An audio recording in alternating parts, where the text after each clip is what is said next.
Gabi na nung dumating ang magkapatid na Anita at Nitoy sa bahay ng kanilang lola sa Gimaras. Galing pa sila sa Maynila. Kinailangan nilang lumuwas dahil sa magulong buhay nila sa Maynila. Ang kanilang ama kasi ay sangkot sa bentahan ng iligal na droga at nasa alanganin ang buhay. Ang kanilang ina naman ay pinaghahanap ng mga pulis dahil sa kasong estafa. Kaya naman bilang nakatatandang kapatid ay nagdesisyon ng dalaga. Bago pa sila madamay at mapag-initan ng mga nakasakay sa motor, gumawa na siya ng paraan para makarating sa poder ng kanilang lola Alinda. Diyos ko, buti naman at nakarating na kayo. Kanina pa ako nag-aalala na baka nagkandaligaw-ligaw na kayo. Halika kayo, pumasok kayo dito sa loob. Pagkababa ng mga gamit, ikwento mo nga sa akin, Anita, kung ano nangyari sa papa at mama mo. Hindi kasi kumpleto ang kwento mo sa text eh. Si papa sa droga, si mama naman may itinakbong pera ng ibang tao. Ay Diyos ko naman, ano ba nangyari dyan sa mga magulang mong yan? Eto si Tanoy, hindi na talaga nagbago ang buhay. Nakalaya na noon, bumalik na naman pala sa ganyang gawain. Lola, ayos na ba talaga na dito na muna kami titira? Abay, bakit naman hindi? Mga apo ko kayo. Buti pa nga kayo, kilala pa ako yung iba kong apo. Nagkatrabaho lang hindi na nakaalala. Maraming salamat po, Lola. Wala na kasi talaga kaming matatakbuhan eh. Kayo na lang po ang alam naming malalapitan. Ay nako, wala naman yon. Ka namang ibang tao. Nung bata ka nga ako nag-aalaga sa iyo eh. Huwag po kayong mag-alala, Lola. Habang naririto ako, magtatrabaho ako para unti-unti ko pong mabayaran yung pamasahe na inutang ko po sa inyo. Ay hindi na kailangan. Ang gusto ko, ipagpatuloy mo ang pag-aaral mo habang narito kayo. Hindi na po kasi ako mag-aaral, Lola. At kita man hindi. Matalinong bata ka. Sobrang mahal na kasi ang mga kurso ngayon. Parang mas maganda magtrabaho na lang ako para kahit papaano masuportan ko si Nitoy. Lalo na ngayon, wala naman na kaming magulang.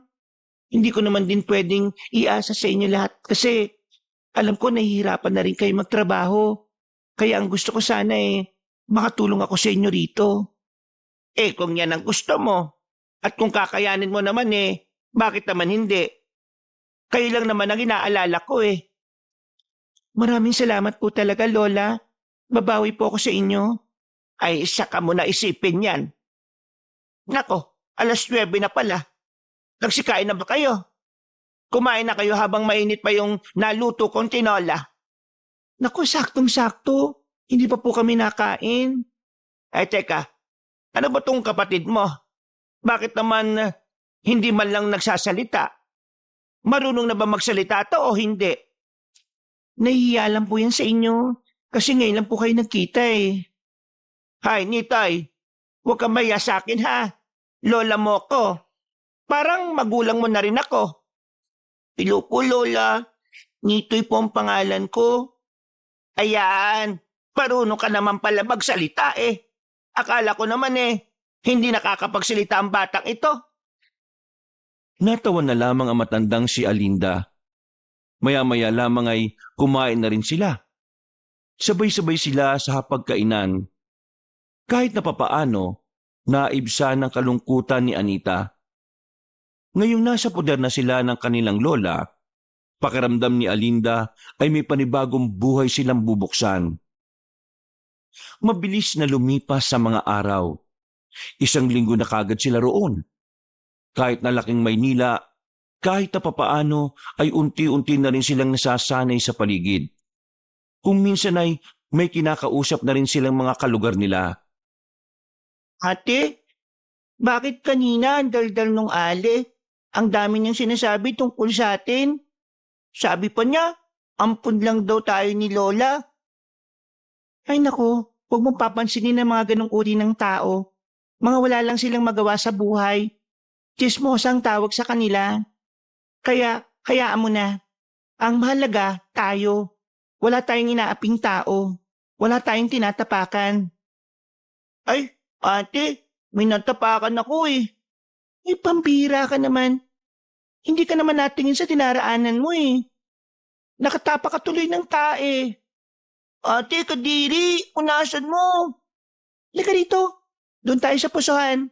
Hugasan natin ang paa mo. Nagmamadaling maglakad ang dalawa. Nang makarating na sila sa pusuhan sa bungad ng kanilang baryo, ay agad na hinugasan ni Anita ang paa ng kapatid. Habang naroon sila, nakatingin pa sa kanya ang ibang kalalakihan na naroon. Nakangiti na parabang hinuhubaran na siya sa tingin. Nakakaramdam na siya ng pagkailang, lalo na't ilang araw na rin niya yung nararanasan. Uy, mga mata nyo, tutusukin ko yan. Makatingin kayo parang ngayon na kayo nakakita ng babae ah. Magsilayas nga kayo rito sa pusuhan. Magsasapakin ko yung mga pagmumukha nyo eh. Humanga si Anita sa ginawang yon ng lalaki. Hindi niya inakala na may ganong lalaki pa pala sa lugar na yon.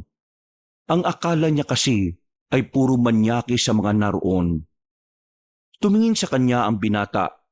Bagyang singkit ang mga mata nito. Aminado ang dalaga na gwapo rin naman yon. Kaya hindi niya yon maiwasang hindi tingnan. Taga-saan ka ba, miss? Diyan lang. Apo ko ni Alinda. Galing kami ng Maynila eh. 1 linggo pa lang kami rito. Sa susunod ayus-ayusin mo yung suot mo. Sa puntong ito ay nawala ang paghanga niya sa lalaki. Napalitan ito ng inis. Pakiramdam niya kasi ay siya pa ang sinisising may kasalanan kung bakit siya nabastos. Bakit? May problema ba sa suot ko? Maiksi ang suot mong short eh. Malamang sa malamang. May titingin talaga dyan sa'yo. At sisipulan ka talaga. Kasalanan ko ba kung bakit ako binastos? Oo, kasi hindi mo inaayos ang suot mo. Eh di sinasabi mo pala na ako ang dapat mag-adjust para sa mga manyakis na yon? Para hindi ka mabastos, gumawa ka ng paraan para hindi ka mabastos. Ganun lang kasimple. Wala naman sa pananamit ng babae ang problema eh. Nasa utak niyong mga lalaki yan. Kasi kahit nga mga madre, nagagawang bastusin ng mga lalaki eh. Paano mo papaliwanag yon? Nakasuot na sila ng mahaba, pero binabastos pa rin. Ibig sabihin, kahit na anong suotin ng babae, kung talagang bastos ka, bastos ka. Hindi mga babae ang dapat mag-adjust sa pagiging manyakis sa mga kalalakihan. Dapat kayong mga lalaki ang simulang ayusin ng mga ugali nyo. Kasi kami mga babae ay hindi magdadamit para sa pantasya nyo mga lalaki. Nagsusot kami ng mga gusto namin dahil doon kami mas nagiging komportable sa sarili namin. Ate, galit ka na ba? Hindi ako galit nito eh. Hugasan mo na yung paa mo na puro tae. Oo, kalma. Di naman ako nakikipag-away eh. Yung pag-iisip mo kasi baluktot. Parang gusto mo pa yatang ibalot ko ang buong katawan ko para lang wala sila makitang balat ko. Yung ba gusto mo? Sabi mo lang para sa susunod na lalabas ako. Hindi na magkasala mga lalaki sa kakatingin sa akin. Oo, teka. Bakit ka naman sumisigaw? Pinagtitinginan na tayo ng mga tao rito. Oh. Huwag mo ako sigawan. Hindi mo ako kilala. Mas lalong hindi mo ako kilala. Kung alam ko lang na bulok ang mindset mo, sana hindi mo na lang ako pinagtanggol kanina eh. Ganyan pa talaga sinabi mo sa halip na magpasalamat? Ay nako, mga taga Maynila nga naman oh. Wow! Edi salamat. Sobrang salamat ah. Salamat at pinagtanggol mo ko. Tapos ako pa sinisisi mo ngayon kung bakit ako nabastos. Ay nako, ang ingay mo. Maingay talaga ako. Bakit? Akala mo porki babae ako? Masisindak mo ako? Hindi mo rin ako kilala. Hindi mo alam kung anong buhay meron kami sa Maynila. Kuya, mahirap lang po buhay namin. Huwag mo kinakausap yan. Pwede ba? Huwag mong tawagin kuya yan. Hindi kayo magkapatid niyan. Tara na, Nitoy. Ate, may tae pa ako sa paa. Sandali. Tiningnan ni Anita ng masama ang lalaki. Nakatingin lang din naman sa kanya yon na parabang nang aasar. Mga ilang sandali lang ay naglakad na rin sila paalis. Tumingin pa sandali ang dalaga at nakita niyang nakatingin din sa kanila ang binata. Inis ang babae. Akala niya kasi ay hahanga na talaga siya roon. Pero hindi pala. Iba ang naisip niyang ugali ng binata sa kung anuman ang ipinakita nito. Ate, bakit pag galit na galit ka kanina? Kilala mo ba yun? Hindi. Meron lang akong ipinaglalaban na karapatan ng mga babae. Kaya ikaw, kapag malaki ka na ha, palagi mong isipin na hindi kasalanan ng babae kung may mga manyakis na lalaki, ha? Opo, ate. Mabuti naman at nakikinig ka sa akin. Pero ate, mukha naman siyang mabait eh. Bakit mo siya sinigawan? Naku, wag na natin pag-usapan yan. Ang mabuti pa, bilisan mo maglakad kasi may tira-tirang tae pa dyan sa tsinelas mo. Pambira kang bata ka oh. Nang makarating na sila sa bahay nila, ay dali-daling nagtungo ang batang si Nitoy sa banyo. Naabutan naman nila ang kanilang lola na may kinukuha sa silong ng bahay. Nilapitan naman ito agad ni Anita. La, anong hinuhugot niyo dyan? Kinukuha ko lang yung mga tuyong kawayan dito sa ilalim. Para bukas ng umaga magsasalang na lang ako. Ako na po magsisibak. Marunong ka ba? Opo, naturuan naman ako ni Mama. Sa Maynila kasi, kapag wala na kaming gasol, nagkakahoy na lang kami. Ang dami mo talagang kayang gawin, Apo. Kumusta naman ang lakad nyo kanina ng kapatid mo? Nakapag-enroll na po si Nitoy. Kami pa lang po ang naka-enroll. Sobrang aga. 2 buwan pa pala bago ang pasukan. Mas maganda ngang mas maaga kayo sa oras. Kesa namang pahuli-huli pa kayo. Tinulungan na ni Anita matanda sa pagsisibak ng kahoy. Pagkatapos ay maayos naman niyang naisilansan ang mga nasibak na kawayan. Pagsapit naman ng kinahapunan, naglaban naman ang babae. Ang dami niyang pinagkakaabalahan kahit nasa bahay lamang siya. Ayaw na kasi niyang pakilusin pa ang lola nila, lalo na kung katatapos lang nitong magtrabaho. Dala ang 2 balde. Lumabas siya ng bakuran. Pupunta siya sa ilog para kumuha ng tubig. Wala naman kasi silang sariling linya ng tubig. Hindi rin naman sila nakapag-igib basta-basta sa kapitbahay dahil may oras lamang ang pag-iigib. Kaya kahit kailangan maglakad ng ilang minuto para makarating ng ilog, nagtiyaga na lamang ang dalaga. Grabe. Ganito pala kalayo ang nilalakad ni Lola kapag naubusan siya ng tubig sa banyo. Mabuti na lang nandito na kami. Para kahit papaano matulungan ko naman siya pagdating sa ganitong bagay. Nang marating na niya ang ilog, napagilid siya nang makitang may mga kalalakihan doon. Mga nakatambay sa batuhan. Napansin din niyang may mga daladalang yantok ang mga yon. Winasiwa sa ere at parang nag-iinsayo. Ano tong mga to? Mahawak ng espada? May ganun ba? Nang tingnan niya pa ng maigi ang mga yon, nakita niya roon ang isang pamilyar na mukha. Nag-init na naman ang ulo niya. Naroon kasi ang lalaking nakasagutan niya. Kahit na malayo, nabubwisit pa rin siya sa mukha nito. Bakit pa ako nagtatago kukuha lang naman ako ng tubig doon? Pakialam ko ba sa kanila? Nagmamadaling naglakad si Anita. Nang malapit na siya sa tubigan, biglang tumigil ang kalalakihan at tumingin sa kanya. Napatigil din siya. Lumapit naman sa kanya ang lalaking kinaiinisan niya. Oh, ikaw yung nakausap kong babae kanina no? Anong ginagawa mo rito? May dala akong 2 balde. May tubig sa gilid. Baka siguro kukuha ako ng bato. Sa madaling sabi, mag-iigib ako ng bato. Nagtawanan ng mga kalalakihan, pero tumigil agad ang mga yon nang tumingin ng masama ang binata. Kayo, anong ginagawa niyo rito? Nag-iinsayo kami para sa mga aswang. Kaya huwag ka magulo. Umalis ka rito. Mga aswang? Wow! May ganun pala? Gawa-gawa? At saka, bakit mo ako papalisin dito? Inyo ba tong ilog? Miss, hindi naman talaga amin to Pero kasi itong ilog na pagkukuhaan mo ng tubig, hindi naman talaga dapat kunan ng tubig. Mukha lang malinaw yan, pero marumi yan. Doon kasi sa bandang unahan, maraming mga namatay na alagang baka. Yung iba, hindi na natagpuan kung saan. Kaya hindi ka na pwedeng kumuha ng tubig dito. Dahil sa mga bangkay na baka na di na natagpuan. Baka mangati kayo kapag ginamit nyo yan. Kung gusto mo ng malinis na tubig, doon, sa kabilang ilog. Hindi dito. Sa kabila? Oo. Nakadaan ka na ba sa barangay? Sa likuran ng barangay ka dumaan. Dumiretso ka lang at may makikita ka mga tao na nandun. Sa loob nun, ilog na.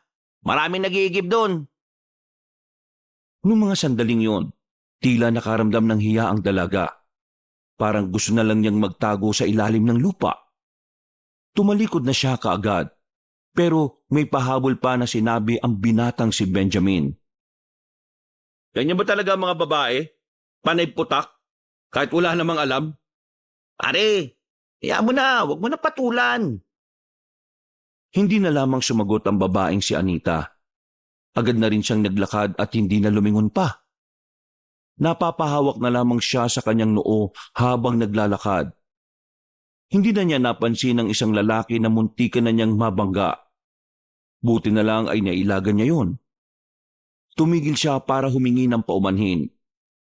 Nakatigil din ang lalaki. Pagtingin niya roon, hindi niya mapaliwanag ang kanyang nararamdaman. Para kasing bigla na lang siyang kinabahan na hindi naman niya maintindihan. Pasensya na po. Alam mo ba kung saan dito yung bahay ng albularyo? Albularyo? Hindi ko po alam eh. Bago lang po ako dito. Hindi na sumagot ang lalaki. Naglakad na rin yung palayo na parabang walang nangyari. Nagkibit balikat na lamang si Anita. Nawirduhan man siya sa nakausap niya, pero hindi na lamang niya yun pinansin. Tumungo na lamang siya sa kabilang ilog. Pagdating niya roon, ay totoo nga ang sinasabi sa kanya. May mga taong naglalaba roon, kaya dali-dali na rin siyang lumapit at nagsalok ng tubig. Nang maglakad na siya pauwi, sumakit agad ang braso niya kahit wala pa siyang isang minutong nagbubuhat ng balde. Hindi naman kasi talaga sanay ang katawan niya sa pagbubuhat ng mabigat. Idagdag pa na hindi rin naman malaman ang braso niya. Grabe, ganito kahirap ang dinaranas ni Lola kapag nag-iigib. Nang bubuhatin na sana niya ulit ang balde, isang lalaki ang nakasalubong niya. Nakangiti pa yon nang makita siya. Tumigil yon sa harapan niya at tumingin sa bitbit niyang dalawang balde. Ikaw yung kanina, di ba? Buti na lang may nakalimutan ako sa bahay kaya nakita kita ngayon. Akin na, tulungan na kita. Ha? Hindi na. Hindi naman tayo magkakilala eh. David nga pala. Ha? Sabi mo hindi tayo magkakilala eh. Kaya yan, magpakilala tayo sa isa't isa para pwede na kitang tulungan. Anita nga pala. Apo ka ni Aling Alinda, di ba? O sige, ihatid na kita. Ako na magbubuhat. Naku, hindi na. Nakakaya naman. Alam mo, si Benjamin talaga ang gumagawa ng ganito. Kaso, abala siya eh. Tinuturuan niya kasi yung mga bagong miyembro. Kaya ako na lang muna. Wala nang nagawa pang dalaga ng buhatin na ni David ang dalawang balde. Sumunod na lamang din siya sa paglalakad.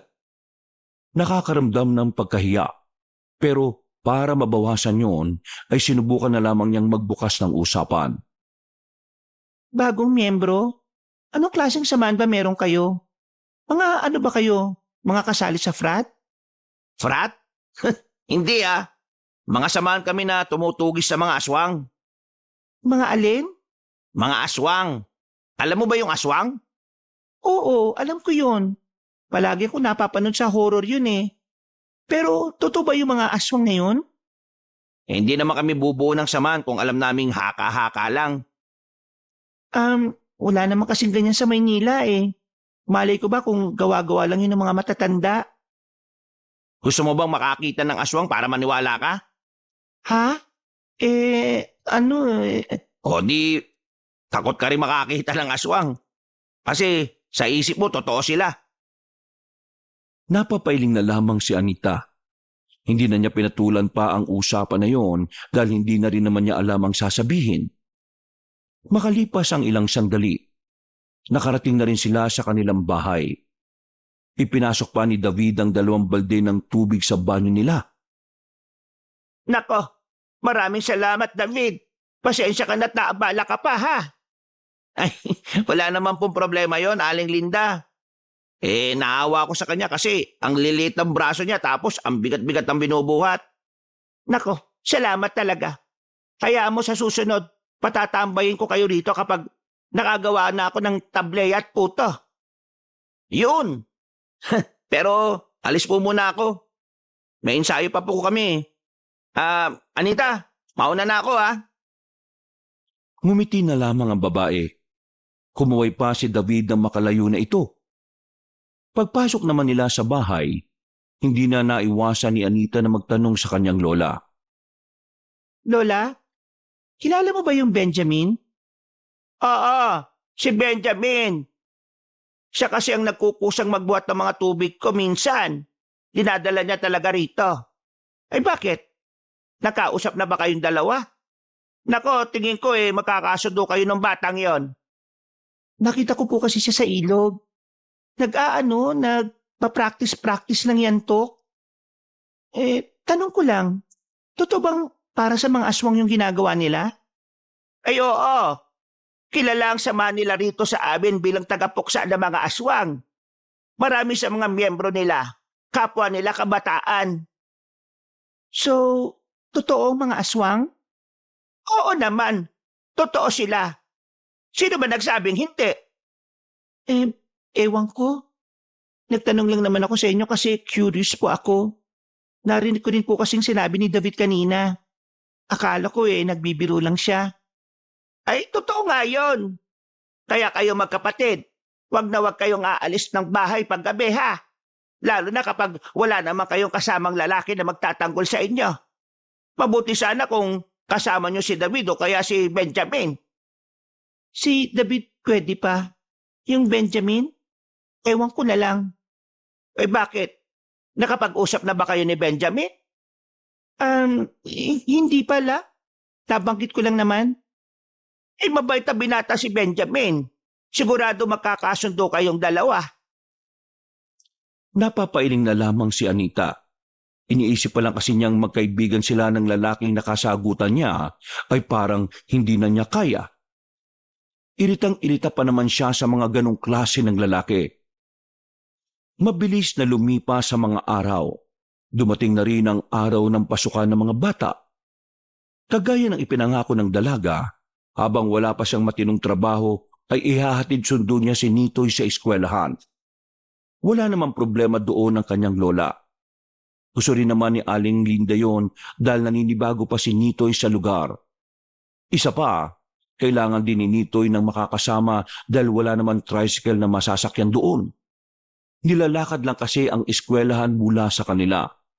Kaya medyo malayo yon. Nitoy, bilisan mo kumilos. Magliliwanag na malayo-layo pang lalakarin natin. Diyos ko ka talagang bata ka. Nakatulala ka pa. Ako na nga magsusuot ng medyas mo sa'yo. Ate, antok pa po ko Hoy Nitoy, hindi ka pwedeng tatamad-tamad no? Di ba sabi mo paglaki mo bibili ka ng maraming sasakyan? Hindi mo magagawa yon kung ngayon pa lang hindi ka na nagsisipag. Bakit sabi ng mama ng classmate ko, okay lang walang diploma basta may diskarte? Alam mo, may mga taong kahit na anong gawing diskarte sa buhay, nahihirapan pa rin makabangon. Sila yung mga taong hindi napagkaitan sa maraming bagay. Parang ganun din tayo. Kasi maraming wala sa atin Kaya sa mga kagaya natin, hindi lang dapat diskarte meron tayo. Dapat meron tayong kasangkapan para makalaban sa buhay. Yung diploma, edukasyon at kaalaman, yun ang pinakamabisang sandata para lumaban sa hamon ng buhay natin. Diskarte? Tama naman na dapat meron ka nito. Pero kung diskarte lang ang meron ka at wala kang kaalaman sa mga bagay na dapat natutunan mo bilang tao, mas mabagal ang pag-usad mo.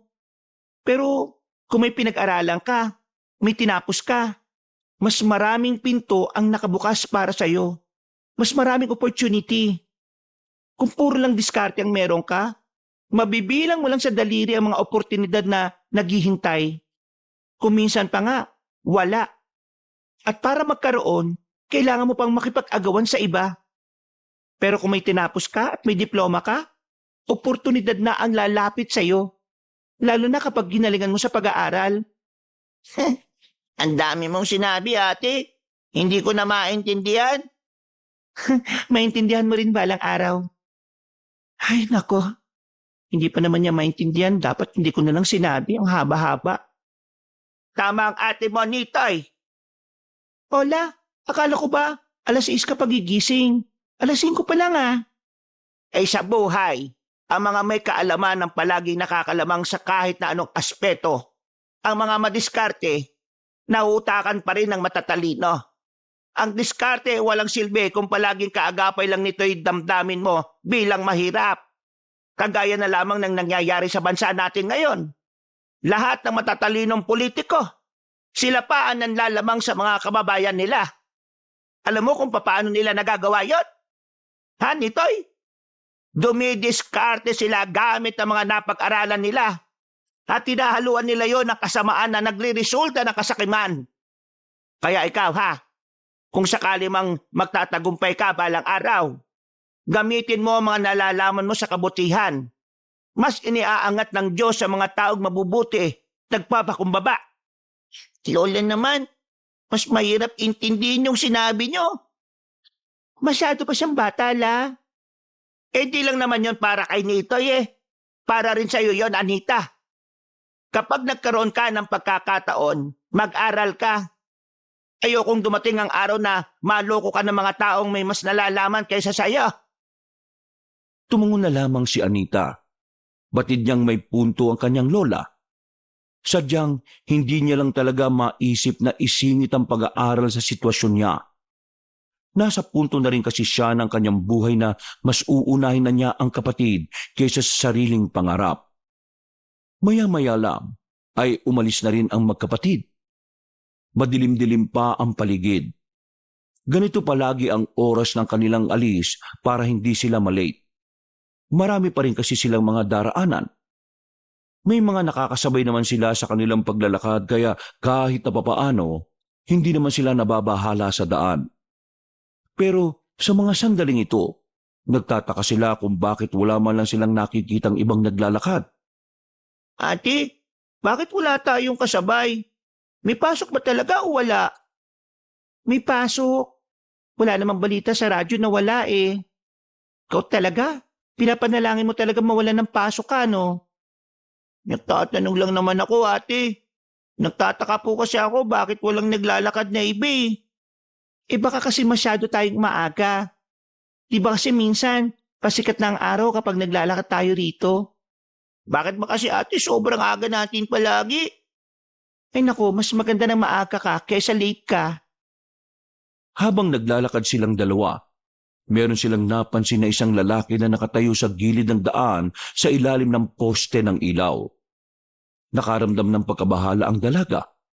Hinawakan na niya kagad si Nitoy. Nang makalapit sila, pasimple niyang tiningnan ng lalaki. Namukha niya ito. Sa pagkakatanda niya, ito ang lalaking nagtanong sa kanya tungkol sa hinahanap na albularyo. Nagtama ang kanilang paningin, pero agad din naman niyang itinuon ng tingin sa ibang direksyon. Ate, kilala mo ba yun? Bakit ko naman makikilala yun eh? Hindi naman ako kumakausap sa ibang lalaki, maliban na lang kay David. Nakatingin kasi sa'yo ate. May gusto yata siya sa'yo. Ate, maganda ka ba talaga? Bakit maraming tumitingin sa'yo? Ay naku, tumigil ka na nga. Iyan ka na naman eh. Ituon mo na lang ang atensyon mo sa paglalakad. Baka mamaya may mumurito. Nakaramdam ng takot ang batang lalaki nang sabihin niyo ni Anita. Nanahimik na ito at tumigpit ang pagkakahawak sa kamay ng dalaga. Makalipas ang kalahating oras, narating na rin nila ang paaralan. Kakaunti pa lang ang mga estudyanteng naroon, pero iniwanan na niya ang kapatid sa loob. O ano, uwi na ako. extra pa ako sa palengke para may baon ka na ng pang isang linggo. Huwag kang gagawa ng kalokohan ha. At huwag kang aalis sa school mamaya dahil susunduin kita. Opo ate. Naglakad na rin papasok ang bata. Bumuntong hininga naman si Anita. Pero kahit na papaano ay natutuwa siya dahil kahit wala na sila sa Maynila, nagagawa pa rin makasabay ni Nitoy sa pag-aaral. Sinimulan na ulit niyang maglakad. Sa hindi inaasahang pagkakataon, nakasabay niya si David at Benjamin. Meron kasing hinatid ang dalawang binata. Hindi na nga sana niya kakausapin ang mga yon, kaso masyado makulit si David sa kanya. Uy! Magandang umaga, Anita! Sabay na tayo maglakad ha. Nagatid ka rin kay Nitoy ano? Oo. Kami naman, nagatid sa kapatid ko at sa pamangkin nitong si Benjamin. Ganun ba? Anita, gusto mo bang sumama sa Sabado? Meron kasi kaming libreng seminar. Ititipon namin yung mga residente. Magbibigay kami ng kaalaman tungkol sa mga aswang. Para naman, aware sila kung ano mga nilalang ngayon. Ganyan ba talaga siniseryoso ng mga tao sa atin ang tungkol sa mga aswang? Oo naman. Dati kasi, may nangyari na talagang umukit sa utak ng lahat. Ayaw na namin mangyari ulit yun. Kaya yung mga bagong henerasyon ngayon na residente, dapat may alam para hindi sila mangmang tungkol sa mga salot na nilalang na yun. Ano? Sama ka rin ha? Wala namang masama kung makikinig ka. Libre lang yun, walang bayad yun. Sige, titingnan ko. Wala naman sanang problema kay Anita na sumama sa mga seminar. Nasanay din naman kasi siya sa Maynila sa mga ganoong klase ng ganap. Hindi lang talaga siya sanay na ang mga hindi kapanipaniwalang bagay ang pag-uusapan sa ganoong pagtitipon. Lalong-lalo na ang aswang. Naninibago siya sa sistema. Kakaiba kasi ang kulturang meron ng baryo na kinalalagyan niya. Tahimik lang siya habang naglalakad sila. Si Benjamin ay ganun din. Nakabalik naman sila ng baryo nang walang nangyayaring pagtatalo. Maraming salamat David sa pagsabay sa akin sa pag-uwi. Ay, wala yun. Hindi naman ibang tao sa amin si Aling Linde. Di ba pre? Oo, mabait kasi si Aling Linde. Hindi kagaya ng iba dyan. Nagpaparinig ka ba? Oo, tama na. Masamang nag-aaway. Tara na pre. O paano? Una na kami Anita. Napapailing na lamang ang babae. Sa mga sumunod na araw, naging maayos naman ang takbo ng kanilang buhay. Kahit na papaano ay kumikita naman si Anita sa pagtitinda sa palengke. Umi-extra-extra siya sa kakilala ng kanyang Lola Linda. Kahit na medyo abala sa pagtitinda, ay hindi naman niya napapabayaan ng kanyang kapatid. Kahit na nakakapagod, hatid sundo pa rin niya ang bata. Isang beses, dahil nagkaroon siya ng kaunting problema sa pagtitinda, 6:00 na siya ng gabi nakaalis para sunduin ang kanyang kapatid. Mas lalo siyang kinabahan nang malaman na wala na sa eskwelahan si Nitoy. Pero laking pasalamat na lamang niya nang maabutan niya ang bata na naglalakad sa gilid ng daan. Nagulat pa nga ito nang lapitan niya. Baka sa mukha ng bata ang pagkataranta. Ano ka ba naman? Di ba sinabi ko sa'yo na huwag kang aalis kapag hindi pa ako nakakarating sa school ninyo? Ate, yung lunch bag ko, nabitiwan ko eh. Ha? Saan mo nabitiwan? Doon sa isang nakakatakot na baryo. Ha? Ano pinagsasabi mong bata ka? Ate, kanina, kasama ko yung mga kaklase kong naglalakad kami. Tapos sabi nila, punta raw kami sa nakita naming daan. Tapos, nung nandun na kami, bigla nila akong iniwan. Yung pamangkin ko ni Kuya Benjamin ang pasimuno eh. Ay naku, makulit talaga yung pamangkin niya eh. Manang-mana sa tito niya. Ay, naiinis na ako dyan. Tapos ate, may narating pa akong baryo. Nakakatakot po yung baryo eh. At teka, paano nakakatakot pa yung sinasabi mo? Nakakatakot kasi nakakarinig ako ng mga kakaibang tunog. Para pong mababangis na hayop. Para silang mga gutom na gutom eh. Parang yung Aso nila Aling Papita na si Brownie kapag aagawan ng pagkain. Gumaganto sila ate oh. Gumaganito oh. Akala ko po nung una, mga hayop lang po sila eh. Pero nung sumilip ako ate, nakita ko po yung mga mukha nila. Bakit po iba mukha nila ate? Hindi po sila basta pangit lang po eh. Parang monster po sila ate. Basta, huwag mo na nang isipin yan. Kasi baka ano lang naman sila, baka Halloween party nila, naka-costume lang. Pero ate, wala pa naman pong araw ng patay eh. Malay mo, advance sila dito. Ate, nakakatakot po talaga sila. Nasa mo ba naiwan yung lunchbox mo? Hindi natin pwedeng pabayaan na lang yon. Bigay sa'yo ng lola mo yon. Pinaghirapan niyang pagbili nun. Ituturo ko ba sa'yo ate kung saan? Malamang, alam nga namang hulaan ko. Nakakatakot kasi bumalik to ate. Kailangan natin balikan kasi kapag nalaman ni Lola na nawala mo yon, baka mamaya malungkot yon. Baka mamaya isipin niya, hindi mo yon pinahahalagahan. Halika, ituro mo sa akin. Hindi tayo uuwi kung wala yon. Pero ate, nakakatakot nga po talaga. Akong bahala. Kasama mong ate kaya hindi ka dapat matakot. Kahit na natatakot ang batang si Nitoy, wala siyang magawa kundi balikan ang lugar na natuklasan ito. Nasa 5 minutong lakaran lang. Natanaw na nila ang isang daan. Unang tingin pa lang ni Anita, masasabi na niyang walang gaanong dumadaan doon. Kung hindi kasi dahil sa mga barrier sa gilid, hindi niya malalaman na daanan pala yon dahil sa mga halaman na gumagapang na sa lapag. Diyan ate, diyan po sa daanan na yan. Pumasok po kami diyan. Tapos, konting lakad lang, may nakita na po akong lugar. Maraming kabayan po. Banda doon po sa mga halamanan, doon ko po nabitawan po yung lunchbox ko. Sige tara. Pwede po ate, dito na lang ako. Anong dito ka na lang? Delikado ko mag-isa ka rito. Hindi kita iiwan. Tara. Kumamot na lamang sa ulo ang batang si Nitoy. Wala na itong nagawa ng tumbukin na nila ang daan. Mga ilang sandali lang, nakita na nga nila ang lunchbox ni Nitoy. Pero kasabay nito, nakita rin ni Anita ang sinasabi ng kanyang kapatid.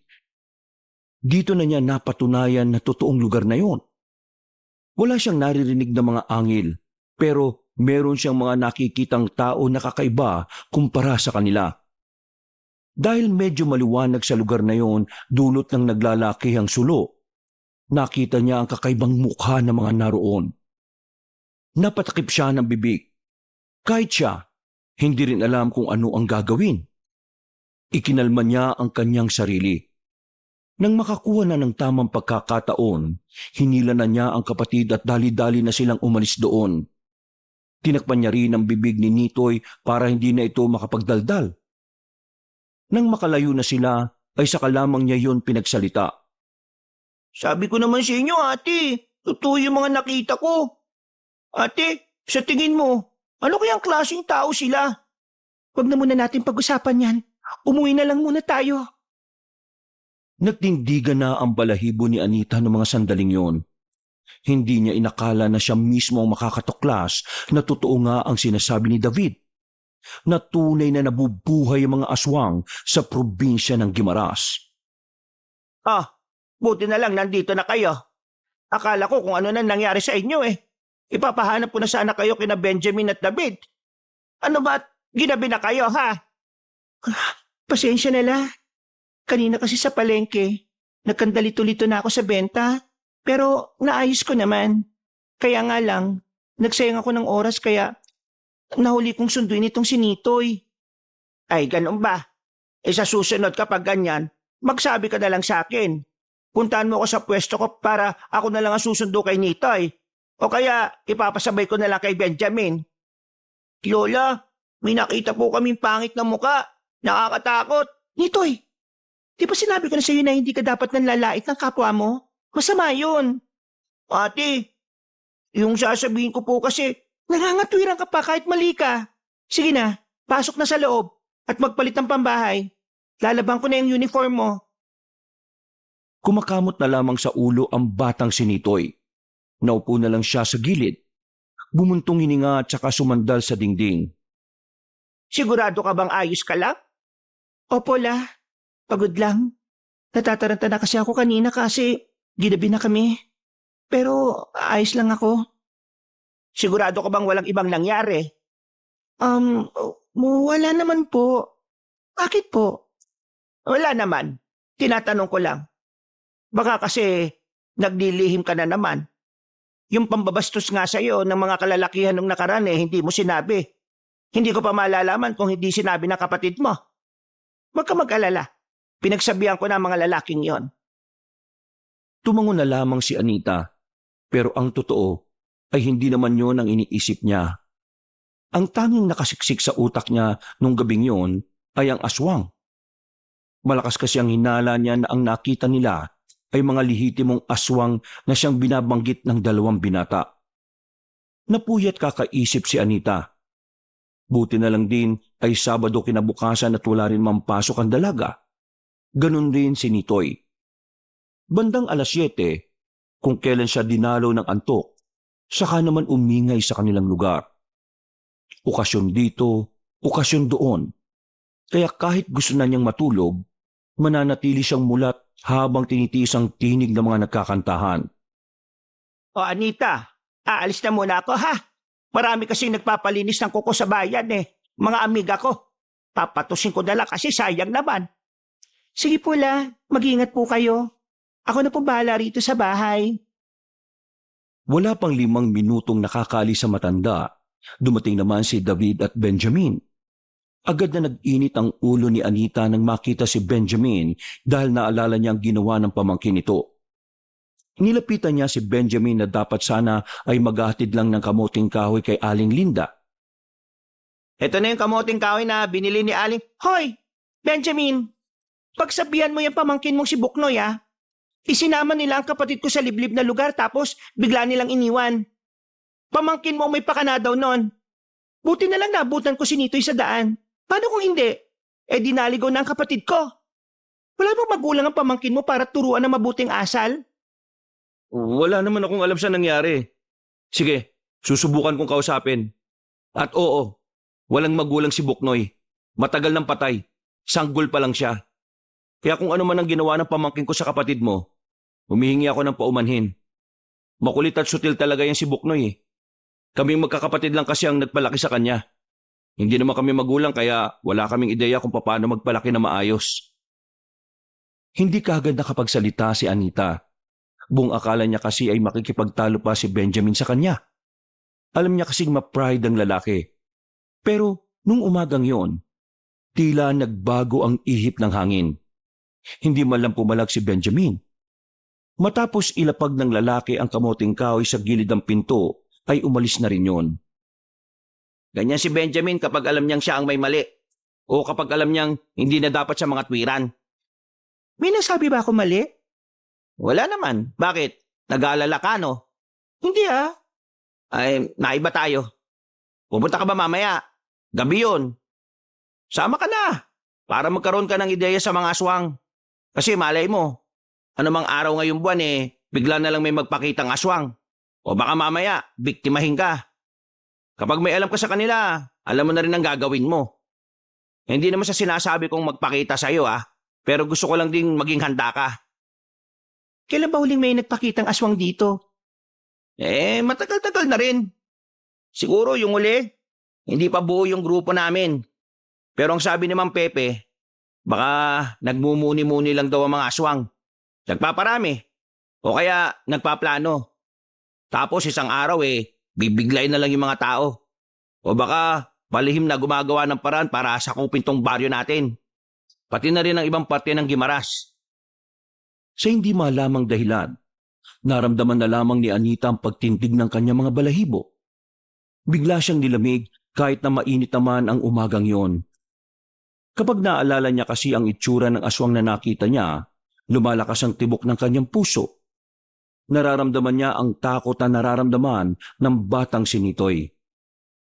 Mamaya 6:00 ng gabi, asahan kita Nagdadalawang isip ang dalaga kung pupuntahan niya ba ang sinasabi ni David.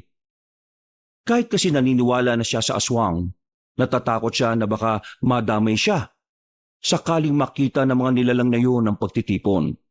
Pero sa kabilang banda, kinakain din siya ng kanyang kuryosidad kung ano nga ba ang maaari niyang matutunan tungkol sa mga aswang.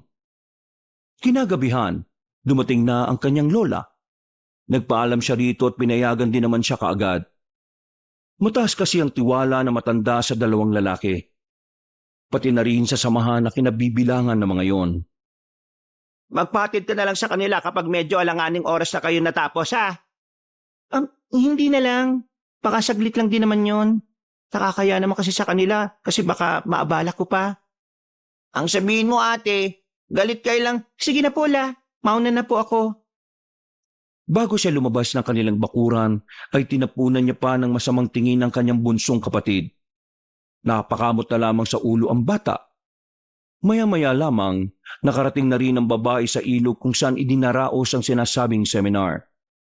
May mga tent na nakalatag doon. May mga upuan din na mahahaba na yari sa katawan ng nyog.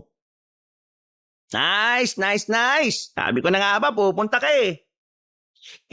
Curious lang din naman ako kung anong meron sa mga sa mga, alam mo na, aswang-aswang. Marami ka matututunan dito. Pero, uy pare, hindi ka man lang bababati ng magandang gabi kay Anita? Ano naman ang maganda sa gabi? Nasa harapan mo na, hindi mo pa makita? Oops, tama na. Baka mag-away na naman kayo eh. Ay nako, para talaga kayong aso't pusa. Sa ganyan nagkatuluyan ng lolo't lola ko eh. Kaso, isang buwan pa lang sila eh, na-aksidente na sila sa motor. Gawa-gawa ka ng kwento. Buhay pa si Mang Topper at si Aling Nilda hanggang ngayon. Wala na ako sinabing namatay ah. Sabi ko na-aksidente lang. Tapos, nagkatuluyan pa rin. O tara na, tama na daldal. O Anita, dito ka maupo. Sunod ka sa akin. Inirapan pa ni Anita ang lalaking si Benjamin at saka umupo na rin sa bandang gilid. Nagsimula ang pagsasalita nila David sa harapan. Unang paksa pa lang ay naintrigan agad ang babae. Pero habang tumatagal ay unti-unti na rin siyang nagiging interesado. Dahil dito, pumapasok na sa utak niya ang lahat ng sinasabi ng mga binata. Isa sa mga natutunan niya sa mga aswang na talagang nagdulot ng kaba sa kanya ay ang kakayahan ng mga aswang na mag-anyong normal na tao. Nagiging tamang hinala na tuloy siya. Iniisip niya na sa dami ng tao na nakakahalubilo niya, maaaring isa na roon ay aswang. Makalipas ang 2 oras, natapos na rin ang pagtitipon. Masaya si Anita sa mga nalaman niya. Pero may halo pa rin itong pangamba dahil na rin alam niyang totoo talaga ang mga nilalang na yon. Palis na siya nang lapitan siya ni Benjamin. Hindi na sana niya papansinin yon pero meron itong iniabot sa kanya. Ano yan? Pulseras. Binibigay namin ito sa mga dumadalo sa mga ganitong pagtitipon namin. Sila meron na. Mga lagi kasi silang nandito eh. Ikaw, bago ka pa lang kaya bibigyan ka rin namin. Ang dami ka ng pulsera sa bahay eh. Hindi to basta pulseras. Proteksyon to sa mga aswang. Pwede maging proteksyon ng pulsera sa mga aswang? Sabi ko na eh. Di ka nakikinig kanina eh.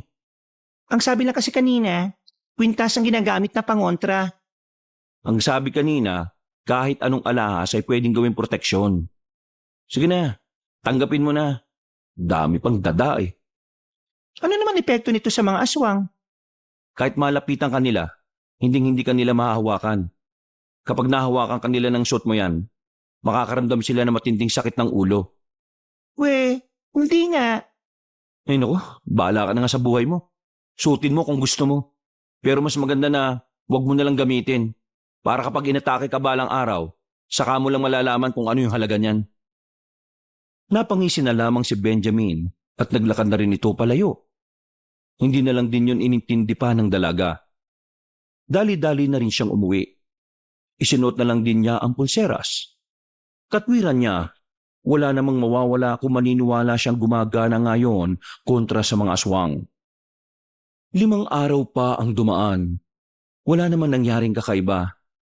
Payapa pa rin ang buhay ni Anita. Walang aswang na nagpaparamdam.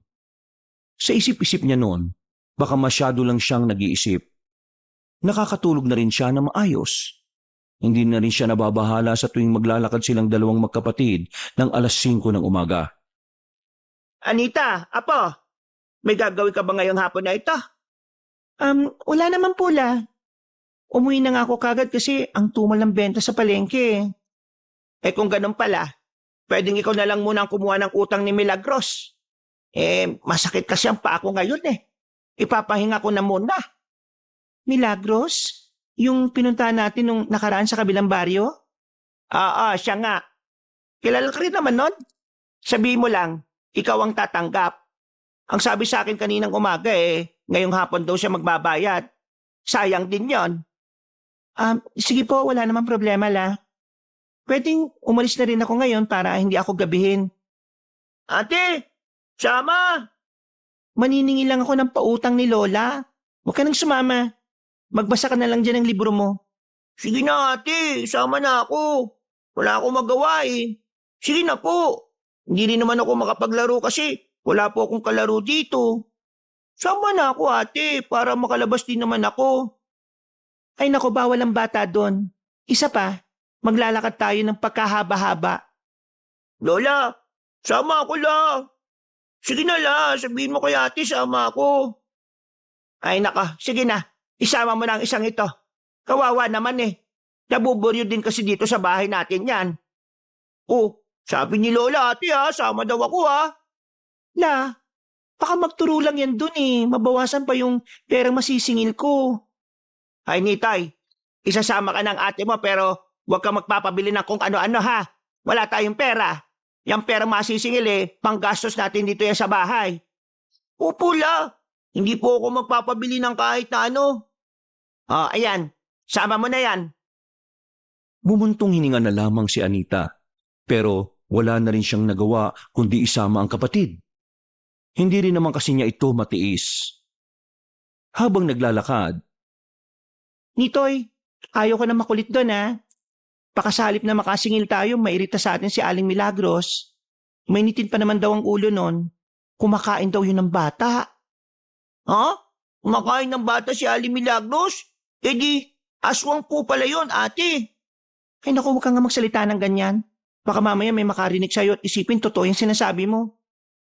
Sabi mo po kasi aswang siya Ang aswang po kasi kumakain po ng bata saan mo naman nalaman yan? Kay Bukboy po.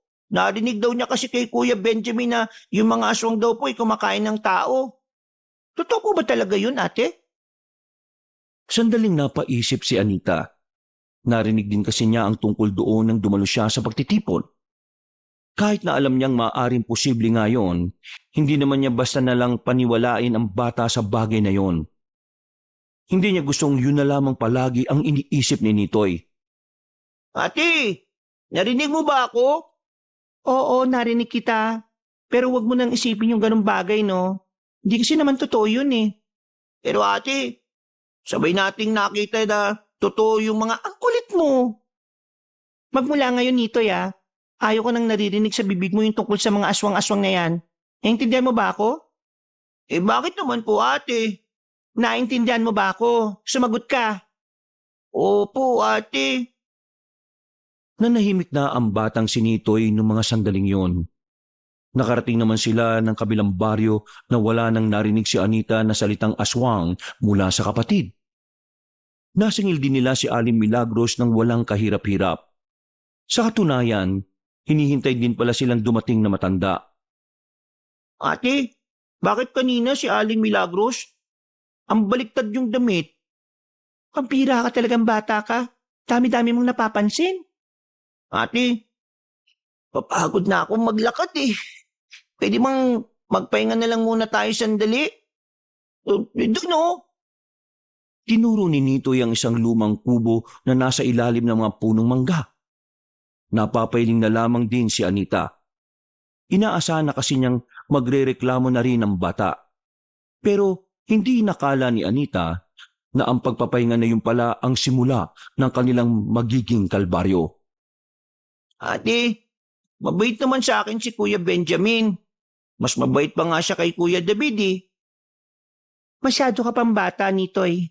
Hindi ka pa marunong kumilatis ng tao. Nasasabi mo yan kasi akala mo porke naging mabait sa'yo ng isang beses eh, totoong mabait na siya. Kahit sino, kayang-kayang magpanggap. Eh bakit naman po siya magpapanggap na mabait sa akin? Sino po ba ako sa kanya? Aba, ewan ko sa kanya. Bakit hindi mo siya tanungin? Sige ate, kapag nakita ko siya, tatanungin ko po siya. Ay, Diyos ko. Kapatid nga kita. Ate, tingnan mo yun oh. Tingnan mo ate. May mga nakaitim po. Tinuro ni Nitoy ang grupo ng mga tao na hindi naman kalayuan sa kanila. Pumasok ang mga yun sa loob ng kagubatan. Sa hindi inaasahan na pagkakataon, biglang tumakbo ang batang si Nitoy patungo roon. Nataranta naman ng dalaga kaya wala itong nagawa kundi ang sundan ng kanyang kapatid. Nang makalapit na sila roon, agad niyang dinakma si Nitoy at tinakpan ang bibig nito. Pasaway ka talaga kahit na kailan. Kakainis ka talaga. Shh! Ate, huwag ka maingay. Baka marinig tayo. Marahang sumilip si Anita sa halamanan. Nakita niya ang mga nakaitim na naglalakad patungo sa iisang direksyon. Walang kamalay-malay ang mga yon na nasa paligid ang magkapatid. Nung mga sandaling yon, malakas ang tibok ng puso ni Anita. Parang nanghihina rin ang kanyang tuhod sa sobrang kaba. Hinila na niya ang kapatid niya para sana umalis na lang. Ang kaso nga lang, sumabit ang short ni Nitoy sa sanga ng halaman. Nawarak ang short. Nakita ang pisngi ng puwet ng bata kaya umiyak ito. Tila nakalimutan na nasa alanganing sitwasyon silang dalawa. Mabilis na tinakpan ni Anita ang bibig ng kapatid. Pero huli na ang lahat. Nang tingnan ni Anita ang nakaitim, nakadako na ang tingin ng mga yun sa kanila. Kaya naman agad na binuhat ng dalaga ang bata kahit medyo mabigat yun. Tumakbo sila ng mabilis. Narinig na rin nila ang paghabol sa kanila. Nakakainis ka talaga kahit na kailan. Ikaw kaya umila sa akin. Sira na tuloy yung paborito kong short eh. Pwede mo manahimik ka? Ang bigat-bigat mo. Nagawa nilang taguan ng mga humahabol sa kanila. Kaya nga lang, hindi na sila nakabalik sa dinaanan nila nung una dahil sa taranta. Tahimik lamang ang magkapatid habang nagtatago. Tila naririnig na ni Anita ang kabog ng kanyang dibdib sa sobrang kaba. Maya-maya pa, nakita nilang lumagpas na ang mga humahabol sa kanila. Sa puntong yun, nasiguro na nga ng dalaga na aswang ang mga nakaitim. Narinig niya kasing umaangil ang mga yun na parabang gutom na gutom. Tumingin ang dalaga sa itaas. Malapit nang gumabi. Didilim na ang buong paligid. Bagay na mas lalong nagpakaba sa kanya. Hindi niya pa alam kung papaano sila makababalik. Muli silang lumabas sa pag-aakalang hindi na sila makikita ng mga aswang. Ngunit hindi pa man sila nakakalayo. Nakasalubong na nila ang mga nilalang. Napayakap na lamang ang batang si Nitoy sa hita ng kanyang ate. Lalong naiyak ang bata. Nakalimutan na nitong nakalabas ang kaliwang pisngi ng puwet nito dahil sa nararamdamang takot. At kakainin na nila tayo. Huwag ka matakot. Ako bahala. Sige, subukan nilang lumapit. Huwag patay sa inyo. Sige! Dinampot ng babae ang sanga sa gilid. Pero dahil manipis lamang yon, naputo lang din ito pagkapalo niya sa isa. Umangil ang aswang na lalong kinatakot nilang dalawa. Sa mga oras na ito, sinubukan na lamang nilang magdasal sa pagbabaka sakaling merong mangyaring himala. Hahawakan na sana sila ng aswang pero napansin ni Anita na hindi na yon lumapit. Nakatingin lang ang mga aswang sa kamay niya, partikular sa pulseras na kanyang suot-suot. Dito na niya napagtantong totoo ngang gumagana ang proteksyon na yon. Ang kaso nga lang, nakaisip pa rin ang mga aswang para dalhin sila. Naglabas ng patalim ang mga yon. Akmang ipupukol na ng mga aswang ang mga hawak na kutsilyo nang biglang dumating ang grupo nila Benjamin. Hawak ang mga itak. Pinagtatatagan nila ang mga aswang. Tinakpan na lamang ni Anita ang mga mata ng kanyang kapatid. Masyado kasing marahas ang nasasaksihan nila. Pumapalag ang mga aswang, pero dahil sa kahusayan na pinapakita ng grupo ni Benjamin, ay agad na napaatras sa mga aswang. Habulin nyo! Patayin nyo! Ano? Nasaktan ba kayo? Hindi naman. Wala kaming galos. Maraming salamat dumating kayo. Buti na lang kamo, nagro-ronda kami ngayon sa gubat. Nakaabot kami rito dahil sa mga bakas ng aswang eh. Ano ba nangyari at napatpat kayo rito? Ang layo na nito Naningin lang kasi kami sa kabilang baryo. Tapos pauwi na kami. Itong batang to nakakita na naman ng nakaitim. Tapos, bigla na lang tumakbo papunta doon. Kaya alangan namang hayaan ko to. Kaya ayan, napatpat kami rito. Hinabol nila kami. Ate, uwi na tayo. Tita, pet ko eh. Ano naman ang nangyari dyan? Bakit nakadungo yung pet ng batang yan? Pagila ko kasi sa kanya kanina para tumakas. Sumabit yung short niya sa sanga. Nako, hirap niyan. O ito, takpan mo muna ng polo ko. Baka mahamugan yung pet mo. Sabi ko sa iyo, mas mabait si Kuya Benjamin kaysa kay Kuya David Tingnan mo nga nakasal pa ako ni Kuya David. Natawa na lamang ang binata ng mga sandaling yon. Maya-maya lang din ay nakabalik na ang kanilang mga kasama. Hindi na naabutan ng mga yon ng mga aswang. Kaya naman, minabuti na lamang nilang umuwi. Nang makarating na sila sa kanilang baryo, ay saka lamang napanatag ang kalooban ni Anita. Nakahinga na rin siya ng maluwag. Sa susunod wag nyo nang papansinin ng mga bagay na alam nyong hindi pangkaraniwan. Mapapahamak lang kayo. Wag din kayong lalabas ng mag-isa. Hanggat maaari, wag pumunta sa mga liblib na lugar nang hindi kami kasama Pwede kayong magpasama sa amin kapag meron kayong gustong puntahan. At kapag papasok naman si Nitoy, pwede kayong sumabay sa amin. Maraming salamat sa inyo pero may pabor sana akong hingin sa inyo Ano yon? Pwede bang huwag niyo munang sabihin kay Lola ang nangyari? Natatakot kasi ako na baka magalit siya. O baka naman mag-alala siya ng sobra at ma-stress pa siya. O sige, pero kailangan malaman ng mga tao na meron kaming nakaengkwentrong aswang Sasabihin na lang namin na wala kayo ron.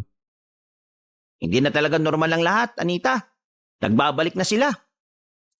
Napalunok na lamang ng laway ang dalaga. Nang makauwi na sila sa kanilang bahay, naabutan nila si Aling Linda na naghahain na ng hapunan. Nakangiting inabot ni Anita ang perang nasingil. Iyon! Maraming salamat sa inyo Napagod ba kayo? Sakto ito. Merong tayong sinigang. Niluto ko talaga yan kasi alam kong gutom kayo pag-uwi. Lola? Pinandilata ni Anita ang bata.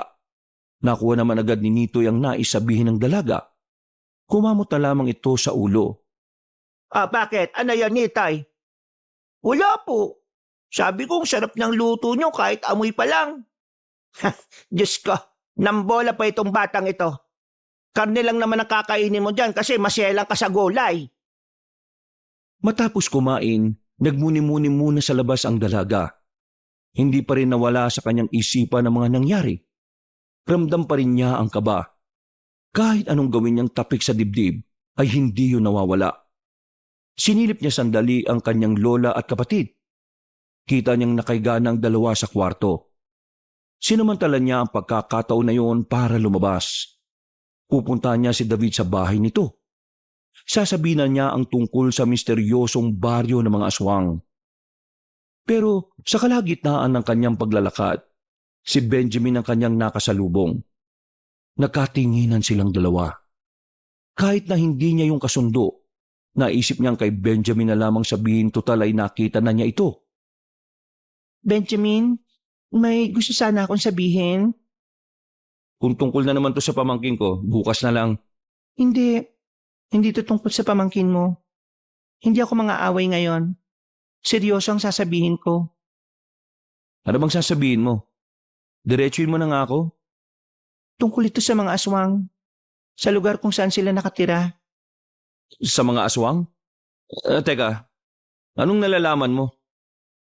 Nung nakaraan, yung kinuwento ko sa inyong niligaw ng pamangkin mo yung kapatid ko, meron kaming natuklasan na isang lugar noon. Mga aswang ang naroon. Paano mo naman nalaman na aswang yon? Nakita mo ba? Oo, kitang-kita ng dalawang mga mata ko. Kami magkapatid. Pangit ang mga mukha nila. Kakatakot. Tapos, lumalabas-labas yung mahabang dila. Yung kuko nila parang nakakamatay. Tapos, umaangil. Parang hayop na matagal nang hindi napapakain. Sige, ituro mo ko saan yung lugar na yon. Anong gagawin nyo? Malamang pupuksain sila. Alangan namang makipagkaibigan kami sa kanila. Hindi ba delikado? Para kasing marami sila dun eh. Wala kaming pakialam kahit gaano pa sila karami. Uubusin namin sila. Ituro mo sa akin. Ngayon na? Oo. Kumalma ka, Benjamin. Napatingin silang dalawa sa narinig nilang tinig na matandang lalaki. Naroon si Mang Pepe, ang albularyo ng kanilang lugar. Ito rin ang itinuturing na pinuno ng samahan. Hindi tayo pwedeng umatake kagad kahit na alam na natin ang lungga nila. Kailangan pa natin pag-usapan ang bagay na ito. Miss, ano pa ang nakita mo sa lugar na yon? Mga aswang lang. Tapos kabayan, yun lang po. Pero Mang Pepe, kung hindi natin sila aatakihin ngayon, baka makagawa pa sila ng paraan para makatakas. Lalo na't nakainkwentro namin ng ilan sa kanila. Hindi mo kailangan magmadali. Kaya nating isipin nila na wala tayong alam sa lokasyon nila. Nang sa ganun makampante silang kumilos. Saka natin sila iisa-isahin. Sa oras na mabawasan na natin ang kanilang bilang ng marami, saka tayo papasyal sa kanilang lugar. Iha, may tuturo mo ba sa amin ang eksaktong lokasyon? Opo, tandang-tanda ko pa po. Nadadaanan ko lang po yun kapag nagsusundot naghahatid ako kay Nitoy. Kung ganun sasamahan mo kami kapag dumating na ang tamang araw para puntahan namin ang sinasabi mong baryo. Nang pumayag ang dalaga sa gustong mangyari ni Mang Pepe, alam niyang maaaring malagay sa alanganin ang kanyang buhay. Pero naisip niya rin kasi na kung wala naman siyang gagawin, baka dumating lang din ang puntong sila rin ang mabiktima. Kinaumagahan, Anita, ano nangyari sa short ng kapatid mo? Bakit naman punit yun? Tungkol doon. Ang likot-likot kasi kahapon eh. Sumabit siya sa sanga na nakausli. Diyos ko talagang batang yun Sobrang kulit kasi ng kapatid mo. Mukhang minana niya pa yata kakulitan ng papa mo. Ay nako, sana wag manahin yung masamang ugali. Hindi naman po siguro Baka nagmana po sa ugali ninyo. Ay, siya nga pala. Narinig ko ang bali-balita ngayon dito sa atin. Itong sila Benjamin pala may nakaengkwentrong mga aswang. Ang kaso nga lang daw, hindi naman daw nila napatay. Mga nakatakas daw. Ay nako, eto nga ba sinasabi ko Delikado ang baryo ng mga aswang na yan. Buti na lang talaga. May mga samahan na kagaya ni na Benjamin. Ano lang, paano na lang kung wala? Ella, nakakita na ba talaga kayo ng aswang? Di ba nakwento ko naman sa iyo nung araw, nung buhay pa ang lolo ninyo. Nakakita kami ng aswang. Muntikan pa nga kami mabiktima Mabuti na lang talaga, nakatakbo kami sa maraming tao. Noon kasi, ang mga aswang, makakita lang sila na maraming tao takot na sila. Hindi yan sila nagpupunta sa mga lugar na matao. Pero ngayon, kakatakot na. Kahit na dito sa baryo natin na maraming tao baka hindi na sila natatakot Kaya ikaw Anita wag na wag kang magpapagabi. Kapag hindi mo kayang sunduin si Nitoy, magpasama ka na lang kina Benjamin o kaya naman kay David. Mahirap na. Mga taga Maynila pa naman kayo. bumuntong hininga na lamang si Anita. Sa mga nangyayari, naiisip niya na rin na hinga ng tulong ang dalawang binata. Ibaba na lamang niya ang kanyang pride dahil mas mahalaga sa kanya ang kaligtasan ng kapatid. 5 araw pa ang nakalipas, naging maayos naman ang buhay ng dalaga at ng kanyang pamilya. Sa kabila ng mga kababalaghan na nangyayari, nanatiling payapa ang mga buhay nila. Pero hindi pa rin siya naging kampante. Kaya naman Tuwing papasok si Nitoy ay nakikisabay na ito kay David o kaya naman minsan kay Benjamin. Ate, kanina pa tayo naghihintay. Magagabi na. Pero wala pa rin sila Kuya David at Kuya Benjamin. Dapat pala ate, naglakad na lang tayo kanina pa eh.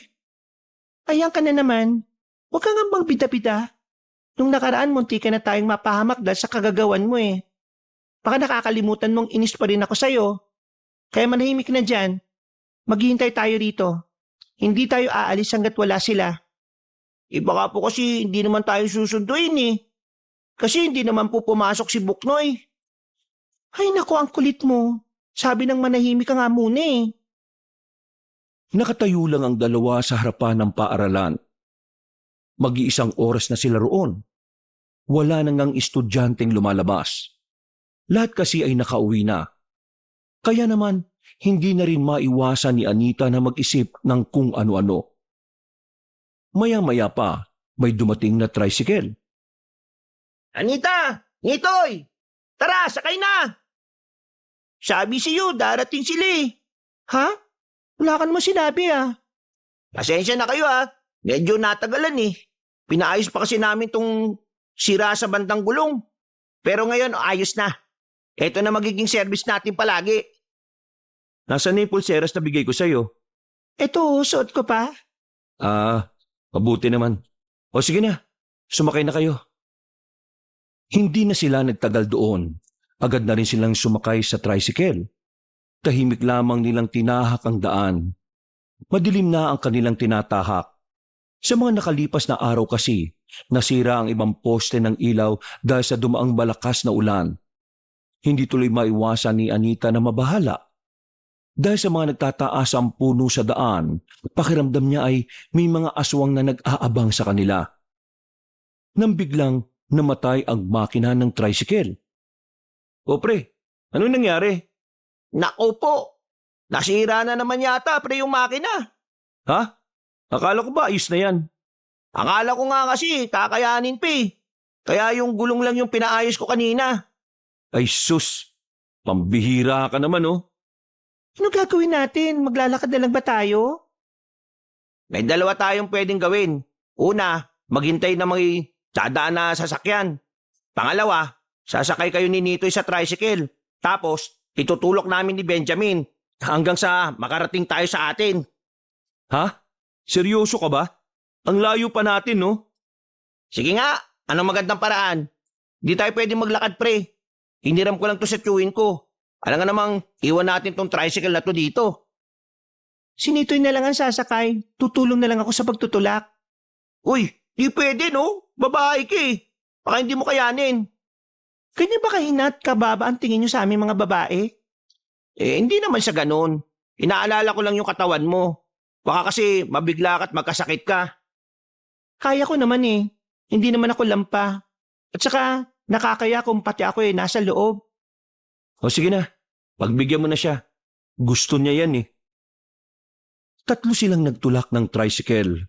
Kayang-kaya naman nilang itulak ng mabilis dahil hindi naman yon gaya ng kotse na sobrang bigat. Pero habang ginagawa nila yon, isang panganib pala ang nakaambas sa kanila. Bigla na lamang kasing may lumitaw na lalaki sa gitna ng daan. Matangkad na lalaki. May kalakihan ng katawan nito. Nang matutukan ng ilaw ang tricycle noon, nakilala ito ni Anita. Ikaw nga yun. Anong ginagawa mo? Bakit mo kami hinaharangan? Ikaw ang anong ginagawa mo? Bakit mo kasama mga yan?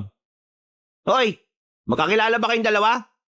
Hindi ko siya kilala, pero minsan niya na akong pinagtanungan kung nasa nakatira yung albularyo ng baryo natin. Aswang ka! Akala ko hindi niyo malalaman kagad eh. Totoo nga sinabi ng mga kasamahan ko. May angking husay din kayo. Meron pa silang hindi nasabi sa'yo. Hindi nila binanggit na pwede kang mamatay kapag nakaharap mo kami. Anita, hawakan mo ang kapatid mo ha. Matakip na lang din ang mga mata. Papapalabang kami ngayon.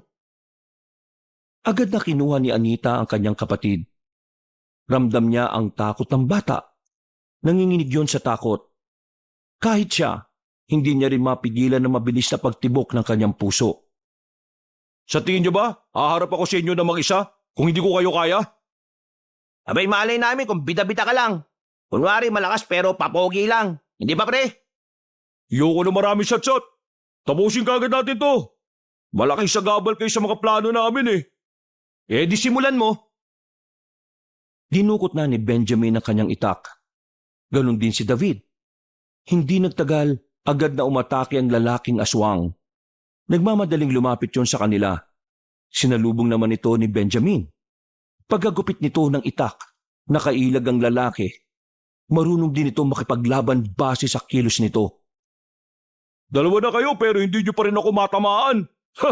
Mga mahihinang nilalang. Masyado ka madaldal eh, no? Nang si David naman ang lumapit, magkakasunod na hagupit ng itak ang ginawa nito. Dahil sa agresibong pag-atake ng binata, nagawa na nitong patamaan ng aswang. Agad din namang rumispondi si Benjamin. Pagtaga nito, tinamaan nito ang kalaban nila. Sirit agad ang dugo sa braso ng aswang. O ano? Palag? Hindi na kontento si David. Wala itong sinayang na pagkakataon. Inatake niya lang ng inatake. Ang hindi alam ng aswang ay sinasadya lamang ito ni David para magkaroon ng mas magandang pagkakataon si Benjamin. Maya-maya pa, nahiwa ni Benjamin ang aswang sa bewang. Dahilan para mapatigil ito at pansamantalang dumistansya. Gusto ko malaman ang pangalan mo. Para bago ka mamatay, mas madali kitang matatandaan na minsan may pinasilang akong mahina na kagaya mo. Dado! Dado pangalan ko! Dado ang pangalan ng aswang na papaslang sa'yo! Muling lumusob si Benjamin. Pero sa pagkakataong ito ay tila biglang lumakas ang kalaban nila. Bumilis din ang kilos nito kumpara sa mga naunang minuto. Tinamaan ng suntok si David. Natumba agad ito dahil sa lakas ng kamao ng kalaban nila. Mabuti na lamang, agad na nakaresponde si Benjamin. Hinataw nila ulit ng itak ang lalaki, pero hindi na yun tinamaan. Mabilis na nakaiwas ang aswang. Sa halip, isang malakas na suntok din ang pinatama nito sa tagiliran ni Benjamin. Nabitiwan ng binata ang itak. Dinakma siya sa ulo at saka binalibag na malakas. Tumama pa si Benjamin sa harapan ng tricycle. Sa puntong ito, nabahala na si Anita. Sa nakikita niya, tila mahihirapan ng manalo ang dalawang binata. Nag-isip na siya kung tatakbo na silang magkapatid pero tila nabasa yata ng aswang ang binabalak niya.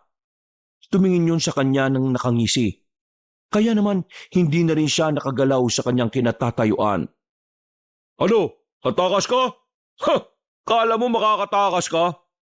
Wala ka namang kayang gawin ngayon nakabuloktan na tong dalawang to oh. Wala ka na rin pag-asang mabuhay pa. Pati na rin ang batang kasama mo. Huwag! Siya idamay! Huwag na lang! Hoy! Kami kalaban mo! Huwag ang mga taong alam mong walang laban sa'yo! Oh, nakakabangon pa pala kayong dalawa ha? Akalain mo nga naman. Akala ko ganun lang kayo kahina eh. Pinahangaan niyo ako ah. Muling pinagtuunan ng aswang ang dalawang binata. Bigla na lamang itong gumapang na mabilis at dinamba si Benjamin. Humaba ang kuko nito. Nang kakalmutin na sana nito si Benjamin, bigla na lamang may tumarak na palakol sa ulo ng aswang. Dahil dito, agad na nakaalis si Benjamin sa ilalim ng kalaban nila. Pagtingin nila sa gilid, naroon si Mang Pepe, ang albularyo na pinuno ng kanilang samahan. Mang Pepe, paano kayo napadpad dito? Kung saan may gubat, dapat alam niyong sa gabi nandun ako. Sa wakas, nakita ko na rin ang isang to. Ay, ikaw! Matagal mo na akong hinahanap, di ba?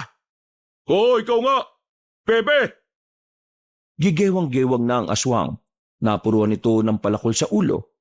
Pasensya ka na at hindi tayo nagkaroon ng matinong laban. Inabutan kita sa ganitong paraan. Pero bagitong aswang ka pa. Hindi ko ang gusto ko makaharap. Nasaan ang amo mo? Hindi na sumagot ang aswang na si Dado. Tumawa na lang ito hanggang sa tuluyan na nga itong bumagsak at malagutan ng hininga.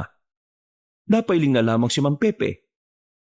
Kayong dalawa naman, ang tagal nyo na sa sabahan, hindi nyo malang inayos tong laban. Kung kanino nyo pa binira sa ulo yan, edi patay na yan.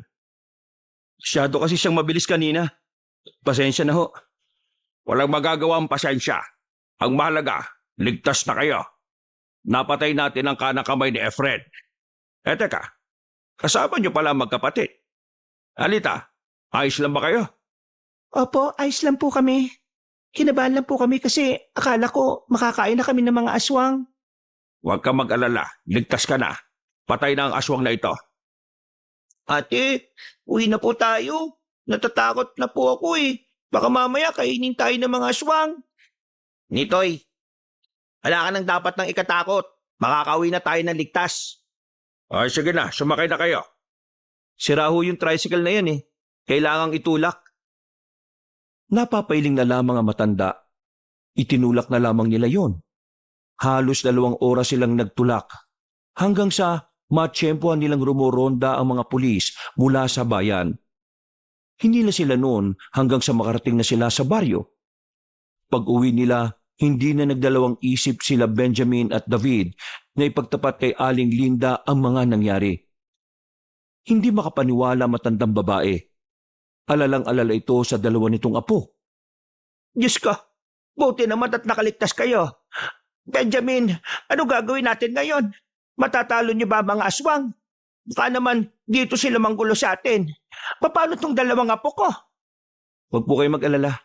Bukas din ng gabi, lulusubin na namin ang mga aswang. Bago pa sila makarating dito, uubusin na namin sila. Magtiwala po kayo sa amin. Ililigtas po namin ang baryong ito. Napailing na lamang ang babaeng si Anita. Hindi niya kasi inakala na magiging ganito ang takbo ng buhay nila.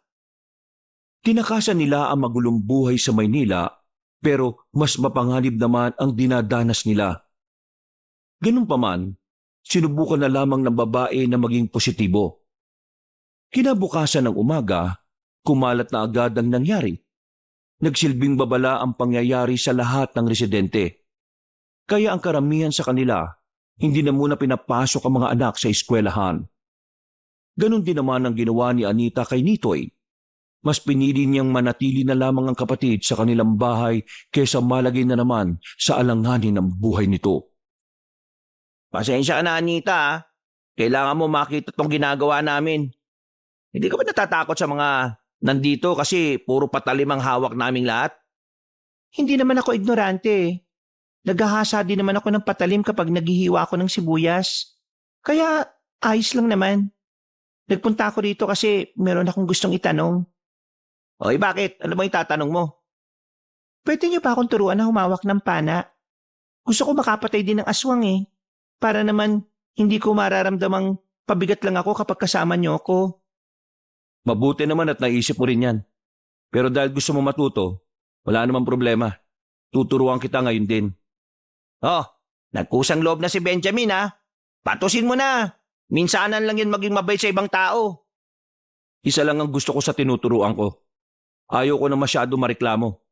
Madali akong mairita sa ganun eh. Hindi na lamang kumontra ang dalaga. Hindi nagtagal ay isinama na rin ni Benjamin ang dalaga. Humarap sila sa malapad na katawan ng puno kung saan naroon ang mabilog na kahoy. Yun ang magsisilbing target nila. Bakit pa nang gusto mo? Bakit ayaw mo nang itak? Hindi ko kasi alam kung kaya ko ba makipagharapan eh. Tumango na lamang si Benjamin. Nang simulan na nila ang pag-aaral sa pag-asinta, hindi naman nahirapan si Benjamin sa dalaga. Marunong makinig ang babae. At kahit hindi pa ito nakakatama sa gitna, masasabi ng binata na kahit papaano may potensyal si Anita sa bagay na yon. 3 oras ang nakalipas, natapos na rin ang pagsasanay nila. Nangalay ang braso ng dalaga at nakaramdam na rin ng gutom. Maraming salamat Benjamin ha. At pasensya na rin pala kung ano man ang mga nasabi ko noong unang beses tayo nakita. Wala yun. Aminado rin naman na mali yung mga sinabi ko. Hindi ko dapat sinisisi ang mga babaeng nababastos dahil lang maikli ang suot nila. Natutunan ko na ang bagay na yon. At hindi na ganun ang pananaw ko. Mabait ka naman pala eh. Siguro, bawas-bawasan mo na lang yung pagsimangot mo. Mas nakakabata kapag lagi ka nakangiti. Matapos yun, Umuwi sila sa kanila para magpaalam sa lola niya.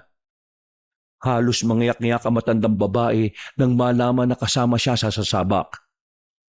Sinubukan siyang pigilan ng matanda, pero buo na ang kanyang loob. Sasama siya sa mga manunugis para sa ikatatahimik ng kanilang lugar. Paano kung may mangyaring masama sa'yo roon? La, magtiwala lang kayo sa akin. Nag-aral ako kanina kung paano humawak ng pana. Tinuruan ako ni Benjamin. Walang mangyayari masama sa akin hanggat kasama ko sila. Hindi naman kasi natin alam kung anong mangyayari mamaya eh. Kayo na mismo nagsabi na baryo ng mga aswang ang pupuntahan ninyo. Ibig sabihin, marami ang mga naroon. Kakayanin niyo bang lahat yun?